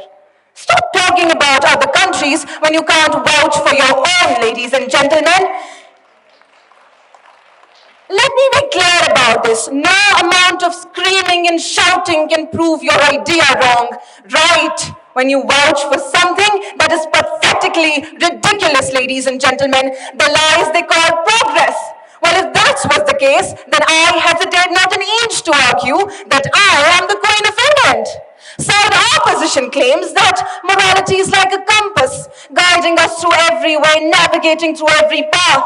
But if this morality is what they call to be the compass guiding us, then it might be navigating to the south while we all sit back and wish we reach north very soon. Ladies and gentlemen, let's come together and break free from the shackles of morality that bind us. Shackles that limit us. For it's us and us only who can save our society. With that, I rest my case, but not my stance. Thank you. Ladies and gentlemen, on these greetings, as misguided as the proposition that have woefully miscomprehended the title, which states that morality is a regressive social construct. And I think being charitable enough, I should give you a few grammatical books in my proposition, because they have failed to understand the basic English behind the title, which has restricted morality to being both regressive and nothing more than a social construct, rather than advocating that morality as a social construct is regressive. Additionally, the proposition has gone off track a number of times by considering the traditional moral values, which have already been dismissed as a result of the changes that we've gone through, the evolution that we've gone through, that was driven by movements guided by moral principles. If it wasn't for the morality of a community, Rosa Parks would have never refused to let go of the seat that day in that bus. Ladies and gentlemen, the stance of morality is a misguided force. It's gravely hazardous because it fails to recognize that it is morality that sets us, the most advanced animals, apart from those in the wild. Ladies and gentlemen, the motion talks about empathy that is guided by morality. And if the liberal society that we all are a part of isn't proof enough for my opposition, then I don't know what is. Thank you. We now invite the speakers from Balancing Girls School, Hafsa Muzaffar from side proposition, and Haila Latif Gurkul from side opposition. Members, it is astonishing how in their feeble attempt to negate their burden, the opposition has inadvertently revealed the stark contrast between rhetoric and reason. Members, let us be clear about what the motion is today. The motion says morality is a regressive social construct. It doesn't say ethics are a regressive social construct. It doesn't say white morality is regressive. And it doesn't discuss if morality should exist or not. The speaker wouldn't propose any of that, but the motion, members, sweepingly, offensively, ahistorically says morality is a regressive social construct. Members of the House, the opposition may tell you that morality is the foundation, the bedrock of the society. But members, let me tell you, that bedrock, that foundation is often cracked. Members, the opposition may tell you that slavery was abolished with moral principles. But members, the truth is, slavery was once defended on moral grounds and it took ethical principles to abolish the same slavery. Panel of judges, it seems like the opposition has forgotten the duality of morality and chosen to cherry pick good morality to support their claims. Members, this is as unsubstantial as if saying that you're picking a good apple from a barrel of rotten ones and saying that all the apples are good, members.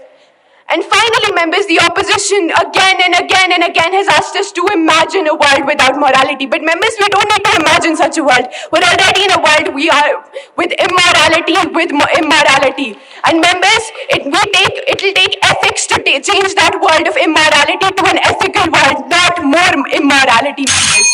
With that, members, all that the proposition has delivered is a farrago of Strawman distortions and deflections and false accusations and misrepresentations and misquotations and, of course, their small c constructors. And we have provided you with evidence that shows us why you need a side opposition and proposition in this case. With that, my case is closed, but my stance remains intact. Thank you, Hafsa Muzaffar, speaking in proposition. Next, Haila Latif will go in opposition of the motion. Greetings, members. I come here for the second time, wearing a smile on my face because I've been reminded of Swiss cheese. Members, the proposition came forth and delivered several speeches. Delivered a very cheesy story. Now, members, why Swiss cheese? Because Swiss cheese wouldn't happen Swiss cheese without all the gaping holes inside of it and without the small half truth that the proposition is provided you with. The opposition is going to fill in those gaping holes with the absolute truth. The proposition came up with this very old elementary idea that morality is subjective. Because clearly, murder, theft, oppression are all just matters of personal opinion, aren't they? As in empathy and fairness are just some optional settings you can switch on and off depending on how you feel that way. Well, members of the House, the proposition may make you believe that morality is regressive, that morality is, since morality varies from place to place, it does not make sense. That is completely meaningless. But here's the fact, just because different societies have variations does not mean that core values like protecting basic human dignity are universal. Morality, you see, it isn't some vague, disposable tool that crumbles at the very sign of cultural differences. Morality goes way deeper than that. It seems to the opposition that the proposition seems to have confused subjective with irrelevant. The real irony, members, here is that the proposition's own arguments are actually trying to twist morality to justify throwing it out entirely. Clever, definitely clever, meticulously clever, but certainly not convincing, members. Thank you. Next, we have Kashmir Harvard Educational Institute. We have Sheikh Abdul Manan speaking in proposition of the motion and Mu'min Nabi Zargar speaking in opposition of the motion. Ladies and gentlemen, I must admit that today on this very stage was narrated a story good enough to make everyone fall asleep. We were told a mother's tale, we were told to imagine a utopian world and whatnot. Ladies and gentlemen, the opposition holds up a mirror and sees values such as compassion and kindness, but ignores the veil that conceals contradiction, bias, and limitations. From time to time, the boundless definition of morality was confined to just compassion and kindness. Moreover, the opposition also mentioned a quote from M.K. Gandhi where he says that the best way to find yourself is to lose yourself into the service of others. Ladies and gentlemen, let me tell you that this quote of Gandhi was refuted before he was even born by Socrates, when he says, to find yourself, think for yourself. And it was also stated that humans are like trees, nourished and anchored by the roots of morals. Ladies and gentlemen, we are not like trees. We are like rivers that move freely, adapt to their paths, and nourish everything they touch. And to conclude, a question was posed in the beginning by the opposition, where they said that if morality is a step backwards, what are we stepping towards? Ladies and gentlemen, we are stepping towards a society guided by conscience, guided by adaptive ethics, and not a rigid moral dogma. With that, I rest my case, but not my stance. Thank you. Ladies and gentlemen, to answer the opposition's question, if morality limits individual autonomy, what freedoms are we willing to sacrifice for social conformity? I ask, what individual autonomy is worth sacrificing for chaos and terror? I believe none. Without moral guidelines, how would we tackle issues such as lying, cheating, cruelty? How will we? Their flawed logic ignores history's moral triumphs, such as the civil rights movement, the abolition of slavery, and much more. And without shared values, the society, it would surely collapse. Don't be fooled, ladies and gentlemen. The proposition isn't about freedom, it's about dismantling the very essence of humanity. Ladies and gentlemen, shame on those suggesting that we sacrifice our values. Shame on those that are saying we have nothing to do with the Israeli-Palestine conflict. We reject this misguided, dangerous ideology. Morality isn't a social construct. It's a guide to a better and a better world. Martin Luther King Jr. said, the law of the moral universe is long, but it bends towards justice. We won't let the proposition bend it towards chaos. Thank you so much. Next, we have Burnhall Mohammad Rayan Rishi speaking in proposition of the motion from Burnhall School, and Samad Pandit speaking in opposition of the motion. Ladies and gentlemen, the defense of morality often sounds noble until you remember that it's the same moral compass that once insisted that Earth was the center of the universe. Let that sink in for a moment. Are we really going to trust the same compass to lead us into the future? The idea that morality is a regressive social construct becomes clear when we examine how moral standards have evolved over time and in many cases have impeded progress. What was once considered as immoral is now seen as perfectly acceptable, and this alone highlights the subjective and fluid nature of morality. Now the opposition argues that morality is essential to maintain societal order, but I ask them, whose morality? Morality often varies from cultures and eras. It often reflects outdated and discriminatory beliefs. One of the key examples is how morality was used to justify racial segregation, the suppressions of women's rights, and even the censorship of art and expression. In all these instances, what was deemed as moral served to uphold inequality and limit freedom. Over time, we have moved beyond these regressive norms, not because of morality, but because of rational thoughts, because of ethics, and a deeper understanding of human dignity. Now the opposition also argues, without morality, how do we know the difference between what's right and what's wrong? The answer lies in ethics, ladies and gentlemen, not in rigid moral codes. Ethics are based on principles like fairness, they're based on justice, they're based on harm reduction, principles that adopt as societies evolve. To the opposition, I ask, how can we defend a system that historically upheld slavery, gender discrimination, and inequality? Morality too often reflects the biases of the past, whereas ethical reasoning allows us to contribute towards a more just and progressive future. Morality as a construct, ladies and gentlemen, has repeatedly proven to be a barrier to this progress. Thank you. Members of the House, let's once again tear apart the illusion that the position is right to sell. Here's to their claiming that morality is subjective. If we can accept that, then we might as well say committing murder is just a lifestyle choice. We claim that morality changes from society to society, from religion to religion, from culture to culture. So it must be weak. Weak, tell me, was it weak when we crushed the party? Was it weak when we abolished slavery? When we demanded equality? When we fought for justice? Morality is opposed, that topples the chance, not the chains they want us to believe. And then we think that morality is shaped by the powerful, by kings, by rulers. If that's true, then tell me, why did moral revolutions burn those bones to the ground? Why do people rise again and again to demand justice, equality, and freedom? The laws that we use by today, the laws that protect you, were given to us by the powerful. They were vested from them by moral conviction. Without morality, laws are just tools of oppression. Morality is what turns a law into justice. It is what makes the difference between protection and tyranny. Do they really want to defend a world where laws exist without justice, rather than just squinting too hard to see the truth? So let's not be swayed by the propositions wearing claims and understand that morality isn't regressive. It's the only thing standing between us and chaos, and I refuse to let it be dismissed. Next, we call upon the participants of Birla Open Minds. That's Arzu Shafi from side proposition and Khan Azmat from side opposition. My opponent praises that morality is a progressive force. Yet history paints a different picture.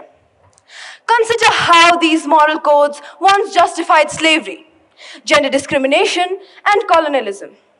These so-called moral standards oppressed millions of people and stifled true human potential. Ladies and gentlemen, if morality were inherently progressive, these injustices wouldn't have been perpetuated or even accepted for so long. Consider today's debates, like those on the LGBTQ rights or gender roles. They're an example of how morality can be a hindrance to necessary societal change. Morality, as we know it, is frequently manipulated by those that are in power, ensuring that they remain in power and real progress does not take place. If we want to truly transform society, we need to question these moral standards, and we need to even discard some of them to prove that morality is indeed a regressive force hindering societal evolution. Thank you. Ladies and gentlemen, my opponent argues that morality is a regressive social construct. Yet they overlook how morality has been the bedrock for transformative moments. Morality in Islamic world has uplifted the standard of women by giving them the right to education, inheritance, and society by giving them justice and dignity. Ladies and gentlemen, I talk about morality here. And morality is something without we cannot decide whether what is right and what is wrong. Morality is our moral compass that leads society to be more empathetic. Morality adapts and grows with us, ensuring that as we grow, it fosters our sense of right and wrong. Morality, far from being a regressive force, is a force that helps us to rectify our mistakes in the society, and it's important and very important for a positive change. Thank you. Next, moving on to Bisco. We have Mohammad Shaikh Lone inside Proposition and Kamil Ijaz Kirmani from side Opposition. Greetings, ladies and gentlemen, once again. As I have already stated in my statement that the opposition is going to carefully choose their words, tiptoeing around the uncomfortable truth of the motion at hand. Well, they have stood up to the mark in doing this, but not delivering logical statements. Well, I would like to answer a few of their questions and ask some in return. Well, they said that growing with morality made it right, but what are the people that are growing with crime? Is that right as well? They also talked about being powerful, but aren't those powerful people powerful because they are given power? And that too in your morality-filled era? Well, this is something that they missed. So I would like to ask them only one question, and the question is, by focusing on moral codes that might become outdated, are we not risking of hindering children from questioning harmful traditions and norms? Well, members of the House, I might give them some dictionaries so that they would look up the meaning of morality and ethics, because they have intermixed both of them, so that they will understand the difference between those two terms. And they have used some vague, nonsense, baseless, and not fully understood and illogical statements, because, well, these dictionaries can make them better at choosing their statements. With this, the side proposition finally lists the case, but surely not the stance. Thank you. Ladies and gentlemen, no matter how the proposition may try to twist, turn, or contort the arguments in their favor, I am going to unraise their trickery and lay down the motion once and for all. Now, I, as today's opposition, strongly believe that what the proposition stated is simply not true. But before we move on to my actual argumentation, let me inform you all that morality as a social construct means that moral values and beliefs are not universal but are shaped and influenced by a myriad of factors, including cultural, regional, historical, economical, etc. This perspective suggests that morality is not a fixed or stagnant set of principles, but an ever-changing and evolving concept. Now, with this, I would like to state my first instructive. The proposition deceitfully pointed out that morality as a concept is preached but not practiced. The problem I have with this statement is that according to the proposition, morality is not and has never been practiced. Then does that mean that intrinsic human kindness simply doesn't exist? And according to their logic, slavery was never abolished, women were never granted the right to vote, and the civil rights movement never took place. I don't know about you, but that sounds like the very textbook definition of delusion and ignorance to me. I would also like to point out that our opposition has still not addressed the question that I raised during my speech as to why we instill values of right and wrong, good and bad in our children from a young age if morality is supposedly a regressive concept. Now, I would like to keep on dismantling the arguments one by one, but time isn't exactly on my side. So that was all for me. Thank you all very much. Next, we call upon the participants of SRM Welkin, which is Nooran Rashid from side Proposition and Anzaleeb Ashik from side Opposition. History proves that morality has always been destructive when constructed by the society. Ladies and gentlemen, Adolf Hitler, whose name still shakes the Jewish people, was a small boy with a challenging childhood. He never had any personal grudges with the Jewish people. According to many books, for instance, the Ian Kirchner's book, Adolf Hitler, a biography, 1998, in which he mentions clearly that it was always the so-called regressive morality constructed by the society against the Jewish people that led him, that made Hitler a destruction to the whole Jewish world. Ladies and gentlemen, the opponent mentions about the Israel war on Gaza, to which the Israel claims the past moral justifications for their actions. Hence, the case is already set. So basically, it is again the same morality, the regressive morality constructed by the society that led to the killings of those 40,000 people and the displacement of children from their own homes. So at last but not the least, I would only like to tell you all that do whatever you want, but not as a society's puppet. But what is right or wrong, it depends on you. So do it as humans, because humanity comes first and then comes the rest. Thank you. The most common belief of the opposition is that it is morality that has created a sense of evilness.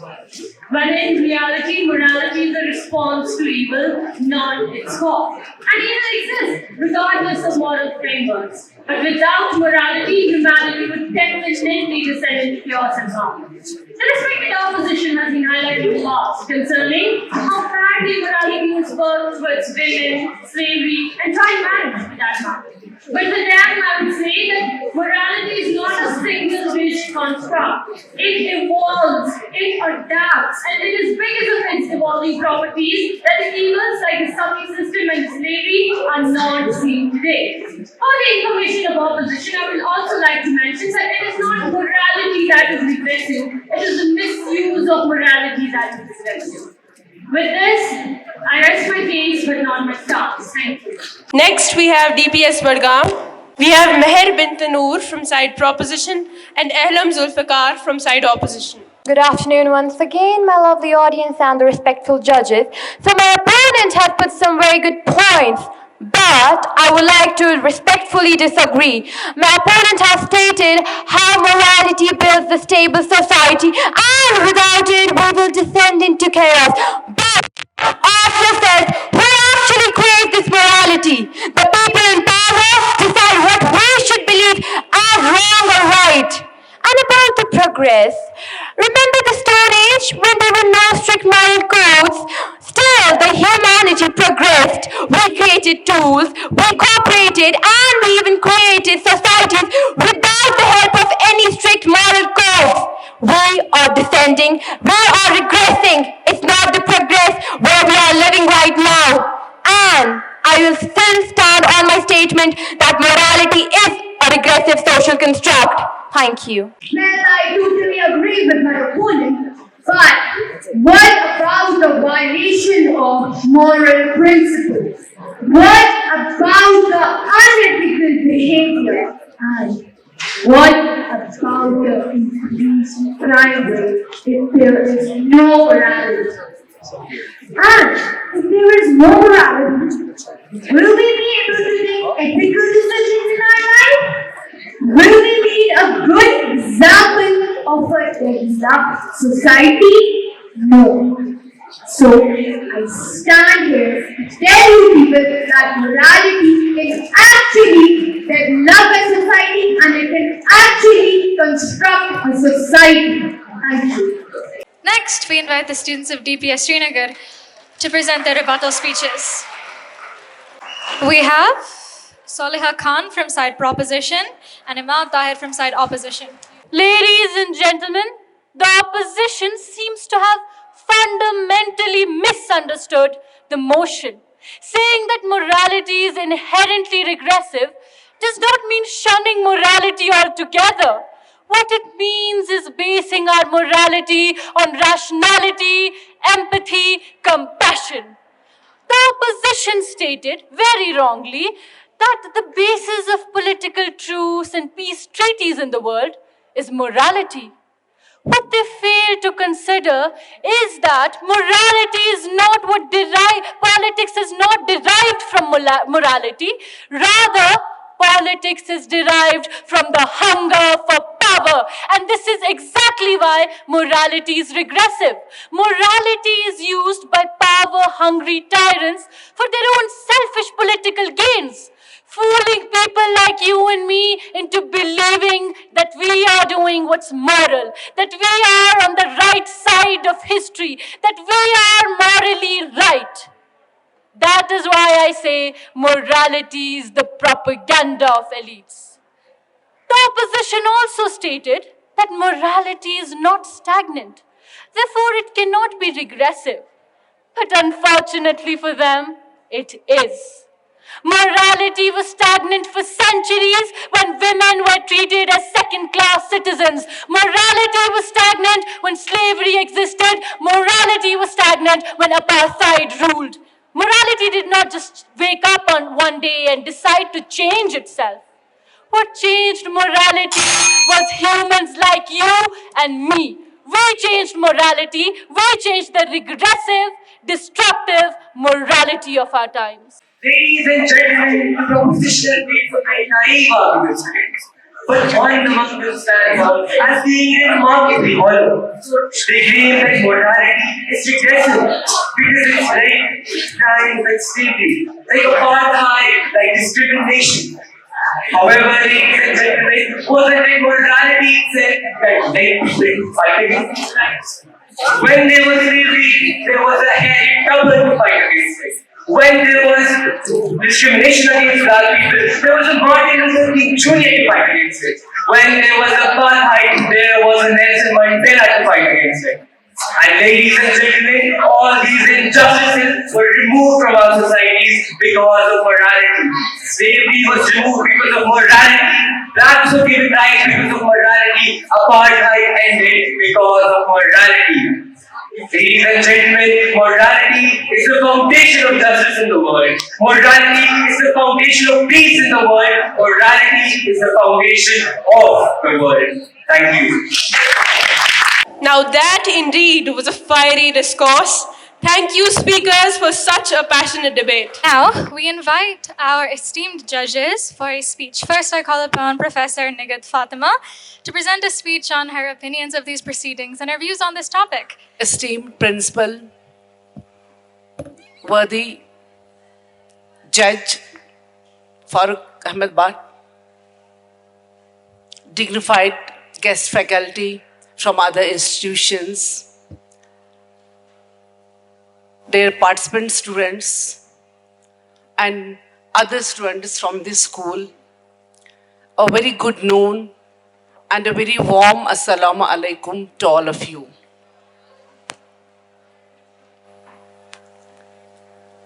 First of all, I would like to express my heartiest gratitude to Madam Principal Shafqat Afshan Sahiba for inviting me to this premier institution of Kashmir Valley to preside over this event today.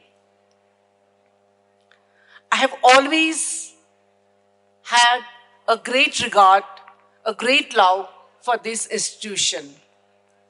And frankly speaking, I have always felt a sense of belongingness, a deep sense of belongingness to this institution because I have been associated with it since its inception, I think in 2002 or 3, as a parent of 2 kids who did their entire schooling from this institution right from 2003 to somewhere 2018 or 19. So I have been associated as a parent to this school for a period of some 15 years. And Alhamdulillah, my kids have excelled not just in their respective fields in life, but they have passed their board exams with flying colors, without any aid of external tuition, as often we see that children at this stage in 12th and 10th go for tuitioning. Even I, who has myself been a teacher by profession, a college lecturer, or later on I retired as principal, but I have never taught a single word to my students. They wholly and solely relied on teachers like Shafqat ma'am, Mushkeen ma'am, Sumaira ma'am, and so many others. I don't remember the names now. I will give you just one example. It was due to their guidance, how they groomed them, how they nourished them, that my daughter, Hazika Bilal, she got the Best Student Award in USA in the YES program. Again, her profile has been, let me tell you, has been shared by DPS Srinagar in official Instagram and Facebook pages and also on website. She got first position in BA program, in the whole BA program from Delhi University. And again, she was selected purely on this fully funded scholarship basis in US for her PG, which she did only in 1.5 years, and that too with flying colors. And Alhamdulillah, she got a job there, but now she has to leave that job and join PhD there in USA with again with fully funded scholarship. And all credit goes to this school. My children are also morally and socially conscious students, what they have learned from this school. DPS Srinagar, as I have known it, was, or maybe has been now, also continues to be, to stand out of the rest, be it the achievements in academic field or in some other extracurricular fields. I hope that this school will continue to move forward with the same zeal, with the same confidence, with the same pride as it used to have. This school, as far as I know, as a parent, has ensured the quality education which has motivated and empowered our children to be the productive and the useful citizens of future. I have seen here that the approach of DPS Srinagar towards education was outcome-based, child-centric, and activity-based. As a parent, I have seen that the emphasis was laid on conceptual understanding rather than rote learning, which have now been introduced by NEP 2020. So in this way, DPS Srinagar was ahead of its times. Why this school continues to be the most shining, one of the most shining stars in the galaxy of so many already established schools or newly established schools, whether they are local schools or national level schools, is that it was run by a visionary leader like Dar Sahab, who is an educationist as far as I have an experience from the school, who is an educationist in the true sense of the word. He has given quality education to the people of Srinagar in general and to the other adjacent areas in general.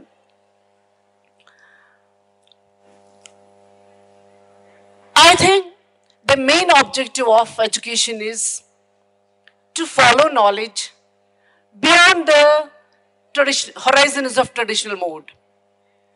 There is a vast field available for you, for youngsters to learn beyond classroom situations.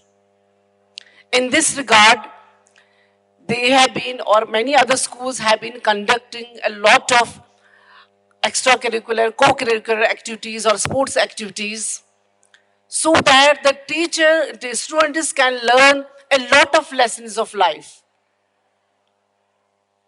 I think instead of loading the young minds with the ideas of others, it's important for a school to provide platform to the youngsters where they can be able to think for themselves, to create innovative ideas.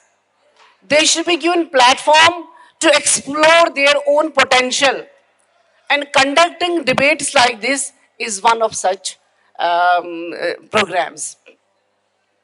I have seen many institutions trying to follow the footsteps of DPS Srinagar in their unique way of conducting extracurricular activities. And I have always been appreciative of this school, that how they try to preserve the cultural heritage of Kashmir by setting an example, and thereby by teaching the youth, who are the backbone of the society, who are the future leaders, by teaching them the values of past, how we can preserve our culture.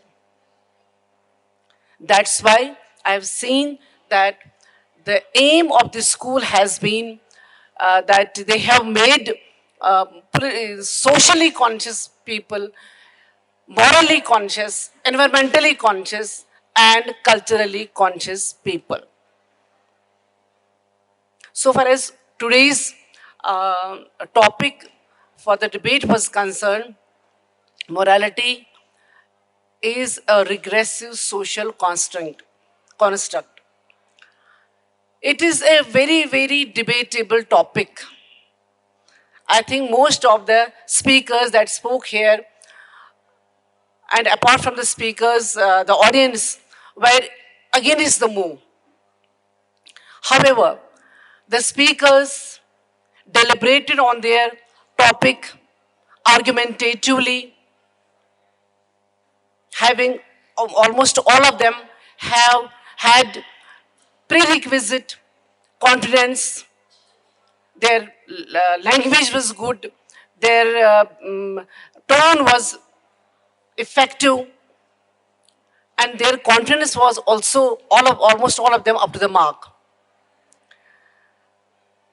If we consider that morality, which is of course shaped by, to some extent, by the individuals, constructed by the individuals, then that kind of morality is definitely bound to be regressive.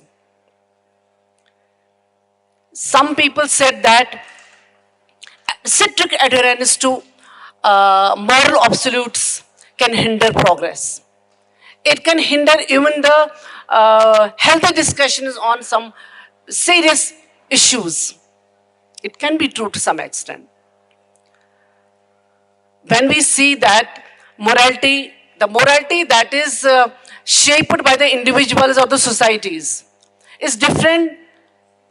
It varies from place to place, age to age, time to time, society to society, culture to culture.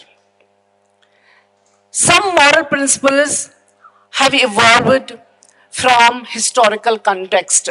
So they are bound to be unimportant and worn out now. But the moral standards that have been set by the divine message, they are eternal, immortal, unchanging, unchangeable, universal. They can apply to all nations, to all ages, to all timers equally. Their importance can never fade. The moral standards that are decided by Allah Himself. He has an eye over all ages, over all kinds of societies. And He wants us to get success, not just in this world, in the other world, that is the eternal world. That is why sometimes it irritates us, because we want to enjoy only this world. We seem that this world is perhaps permanent world. But the question is something different. So those laws, those moral laws are eternal. You cannot counter them, you cannot change them, you cannot question them. Because those morals are not made by us. They are sent to us by the Creator Himself, who knows why, what He has created and what for He has created them. Anyways, the morality, the debate on morality seems to be regressive in some context, yet they are the moral values that have been propagated by the divine law are essential, play an essential role in societal development, in moral development of the society, in human relationship, in the relationship of man to God. So, what is needed then? Debates will go on, they will continue. Some will talk in favor, some will talk against. What is needed now? How can we solve this issue? It seems that the need of the hour is to maintain a balancing, a logical, a reasonable respect for every kind of moral viewpoint. Then only we can be able to strengthen our bond, to maintain integrity and unity, to strengthen social system, justice system, to strengthen development and progress in every walk of life. Lastly, I will congratulate all the participant students. Maybe some might have got first position, second position, third position, that hardly matters to me or to you. Participation itself is a reward. Once you give consent to take part in anything, any event, any activity, it means you have won. At the same time, you have won. Because the winning and losing hardly matters. What matters is taking part in an event. I remember a couplet of Allama Iqbal, I often quote it, जो कबूतर के झपटने पर मजा है ए पिसर, वो कबूतर के लहू में नहीं. He is addressing to his son Javed in Javednama, and he is here. It is Shaheen, Baz, hawk, जिसको हम कहते हैं, talking to कबूतर, जो उसका शिकार होता है.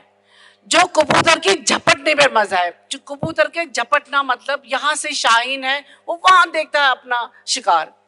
तो वो क्या, पहला काम उसका क्या काम होता है? He flies to it. उसके बाद उसे नोचता, कुरेदता, फिर खा लेता. So नोचने, कुरेदने में और वहां तक पहुंचने में जो मजा है, that is the process of struggle. वो मजा उस खून पीने में, उस फ्लैश खाने में नहीं है. फ्लैश खाना, खून पीना, that is the achievement. So you must have gone through this process of struggle when you gave consent to your teacher that I am going to participate in this inter-school debate. You have given the consent. You have started preparing the topic. You have consulted some books or Google. Then you have prepared it. Then you have presented it here. And all this process gave you a kind of joy, a kind of catharsis, a kind of moral satisfaction. Now you will be given the certificate. You will be given the first prize, trophy, second prize. That is the achievement. That will not give you that kind of joy which the process of struggle had given you. Do you agree with me? Do you agree with me? So your reward is that you have taken part in the event.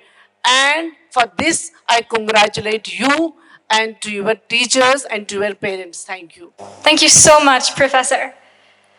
Now, I request Professor Farooq Ahmed to come on stage and grace us with a few words of wisdom. Worthy Principal, Professor Nigat Fatima, faculty of the participating institutions, dear students, a very good afternoon. Professor Nigat shared all the feelings unto this event. Perhaps there is no part left, no aspect left to deliberate upon. Nevertheless, since we were invited as members on jury, I will touch that aspect.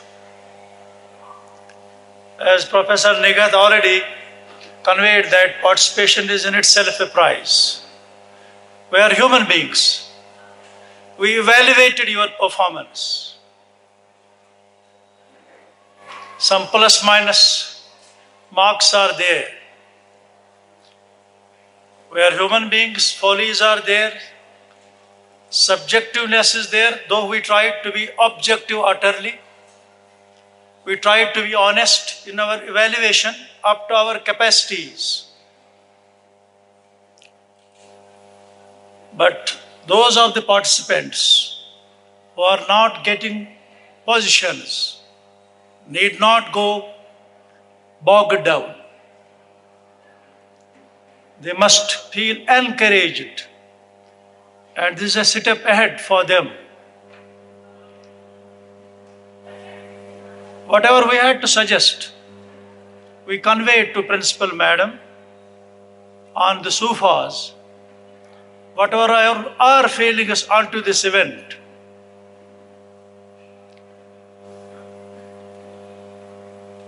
education is what remains, even if you have forgotten letter A which you learned from school or college.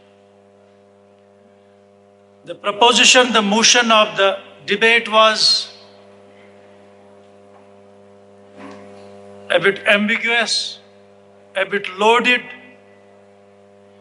very compact, and I salute those of the students who were in favor of the proposition. They did a daring task. For me, for jury members, it was a daring task to go for the proposition. That is, morality is a regressive social construct. We are of the opinion. Are there no moral values? There will be chaos. There will be jungle life. There will be confusion. There will be anarchy. We need to be citizens of a system.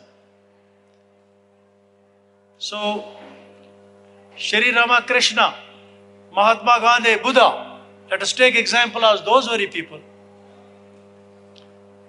They lived a highly moral, ethical life. So, in absence of morality is probity, morality is decency, morality is honesty, morality is to respect elders and whatnot. But those of the students who were in favor of the proposition, they were very daring. Credit must go to them because there was less to speak on their part rather than those who were opposing the proposition.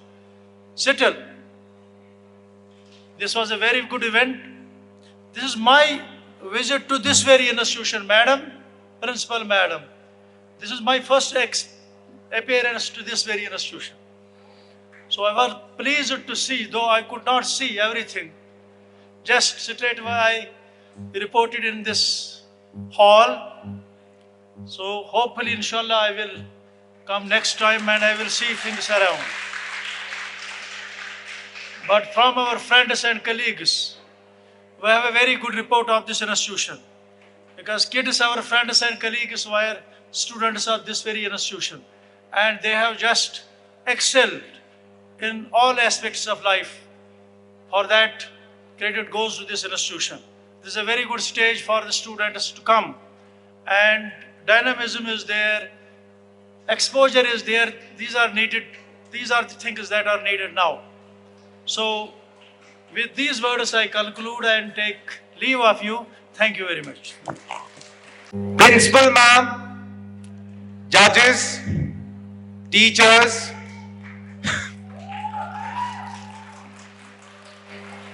and my dear friends, a very pleasant afternoon to one and all present here. I am Khalid Khurshid Muzaffar, the head boy of Delhi Public School, Srinagar. And I welcome all of you once again to the annual inter-school debate competition. This debate competition for me is not just an event or a date on the calendar. Rather, it's an emotion. Because, ladies and gentlemen, story time here, 2,000 years ago, in 2021, I remember Shazia ma'am told me and a group of 7 students that the school has informed us that we need to conduct an online debate. They didn't say it outrightly, but the implication was that we ought to win. We ought to win was the implication. And as obedient children, we got to work and made this debate what it is today. And fast forward to the day of the debate, we were expecting to win. But ladies and gentlemen, sometimes we expect something and we get something else. So we lost. Fast forward to 1 year later. You see, the first loss has a really interesting effect on you. It invigorates you. It energizes you. It makes you more enthusiastic. So in 2022, we thought of making the debate club. We thought of making our school the best in debating. We thought of making our students the best in debating, ladies and gentlemen. So once again, fast forward to the August of 2022. I remember Madiha was standing here. She spoke. She spoke wonderfully. There was a standing ovation for her. We all stood up because we were expecting her to win, but then we all stood down because she lost. This time also we didn't win. So the next year around, me and Saleha are selected for this debate. Our preparation was little, but at the same period of time, third time is the charm, so we won this time around. The reason why I'm telling all of you this is not that the moral of the story is that if you really work hard, you will win something, you will be the best. I don't think that happens more often than not in real life. It's not about being the best. It's about being better. It's about being better than the last year. It's about being better than the last month. It's about being better than the last day. It's about being better than the last moment, ladies and gentlemen. And that is the idea of this debate. This debate has taught me and countless many of us to expect everything, fear nothing,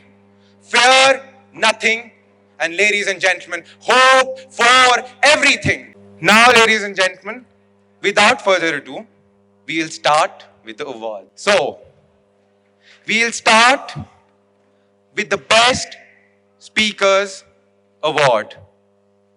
We'll start with the Best Speakers Award. Ladies and gentlemen, the Best Speakers Award goes to Khan Asmat from Birla Open Minds. I request the judges and our respected principal ma'am to come on the stage and felicitate these individuals.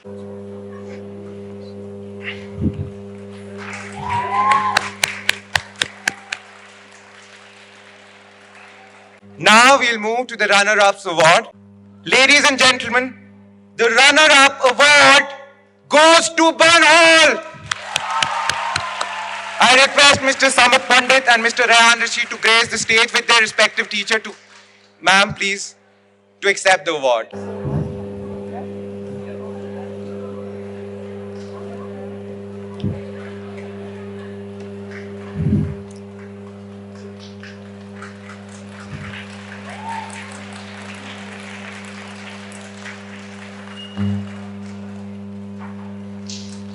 Now, ladies and gentlemen, the last award of the day, the best team or the winner team. Do we have any guesses?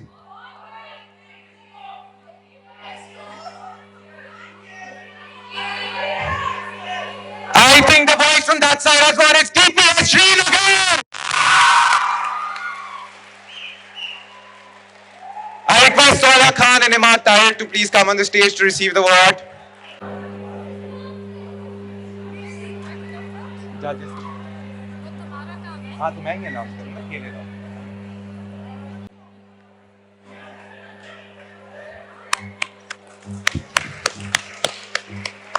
Now we would like to felicitate our really wonderful judges who took time out of their schedule. Please give a big round of applause for our judges.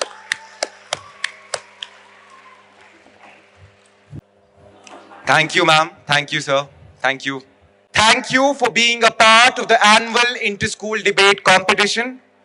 For my thank you note, it's pertinent to thank the wonderful Miss Rehana Tabassum for burning the midnight oil for this debate, and Miss Ruxana. Please give a big round of applause for them once again. I'd like to extend warm gratitude to the participating schools who took time of their busy schedule to grace this occasion. I'd like to thank the Student Council who worked tirelessly for this event. I'd like to thank our respected judges who worked with diligence and honesty. Thank you, sir and ma'am. I would like to thank you, the audience, who have been sitting here for a lot of time. So thank you to each and every one of you. Last but certainly not the least, thank you to each member of the debate club for working tirelessly for this event, for being there for this event. Ladies and gentlemen, let me remind you, next year, I will not be there. Saleha will not be there. Imad won't be there. But ladies and gentlemen, this debate will be there. This debate will be there, bigger and better than ever. With that, thank you all. Have a nice day.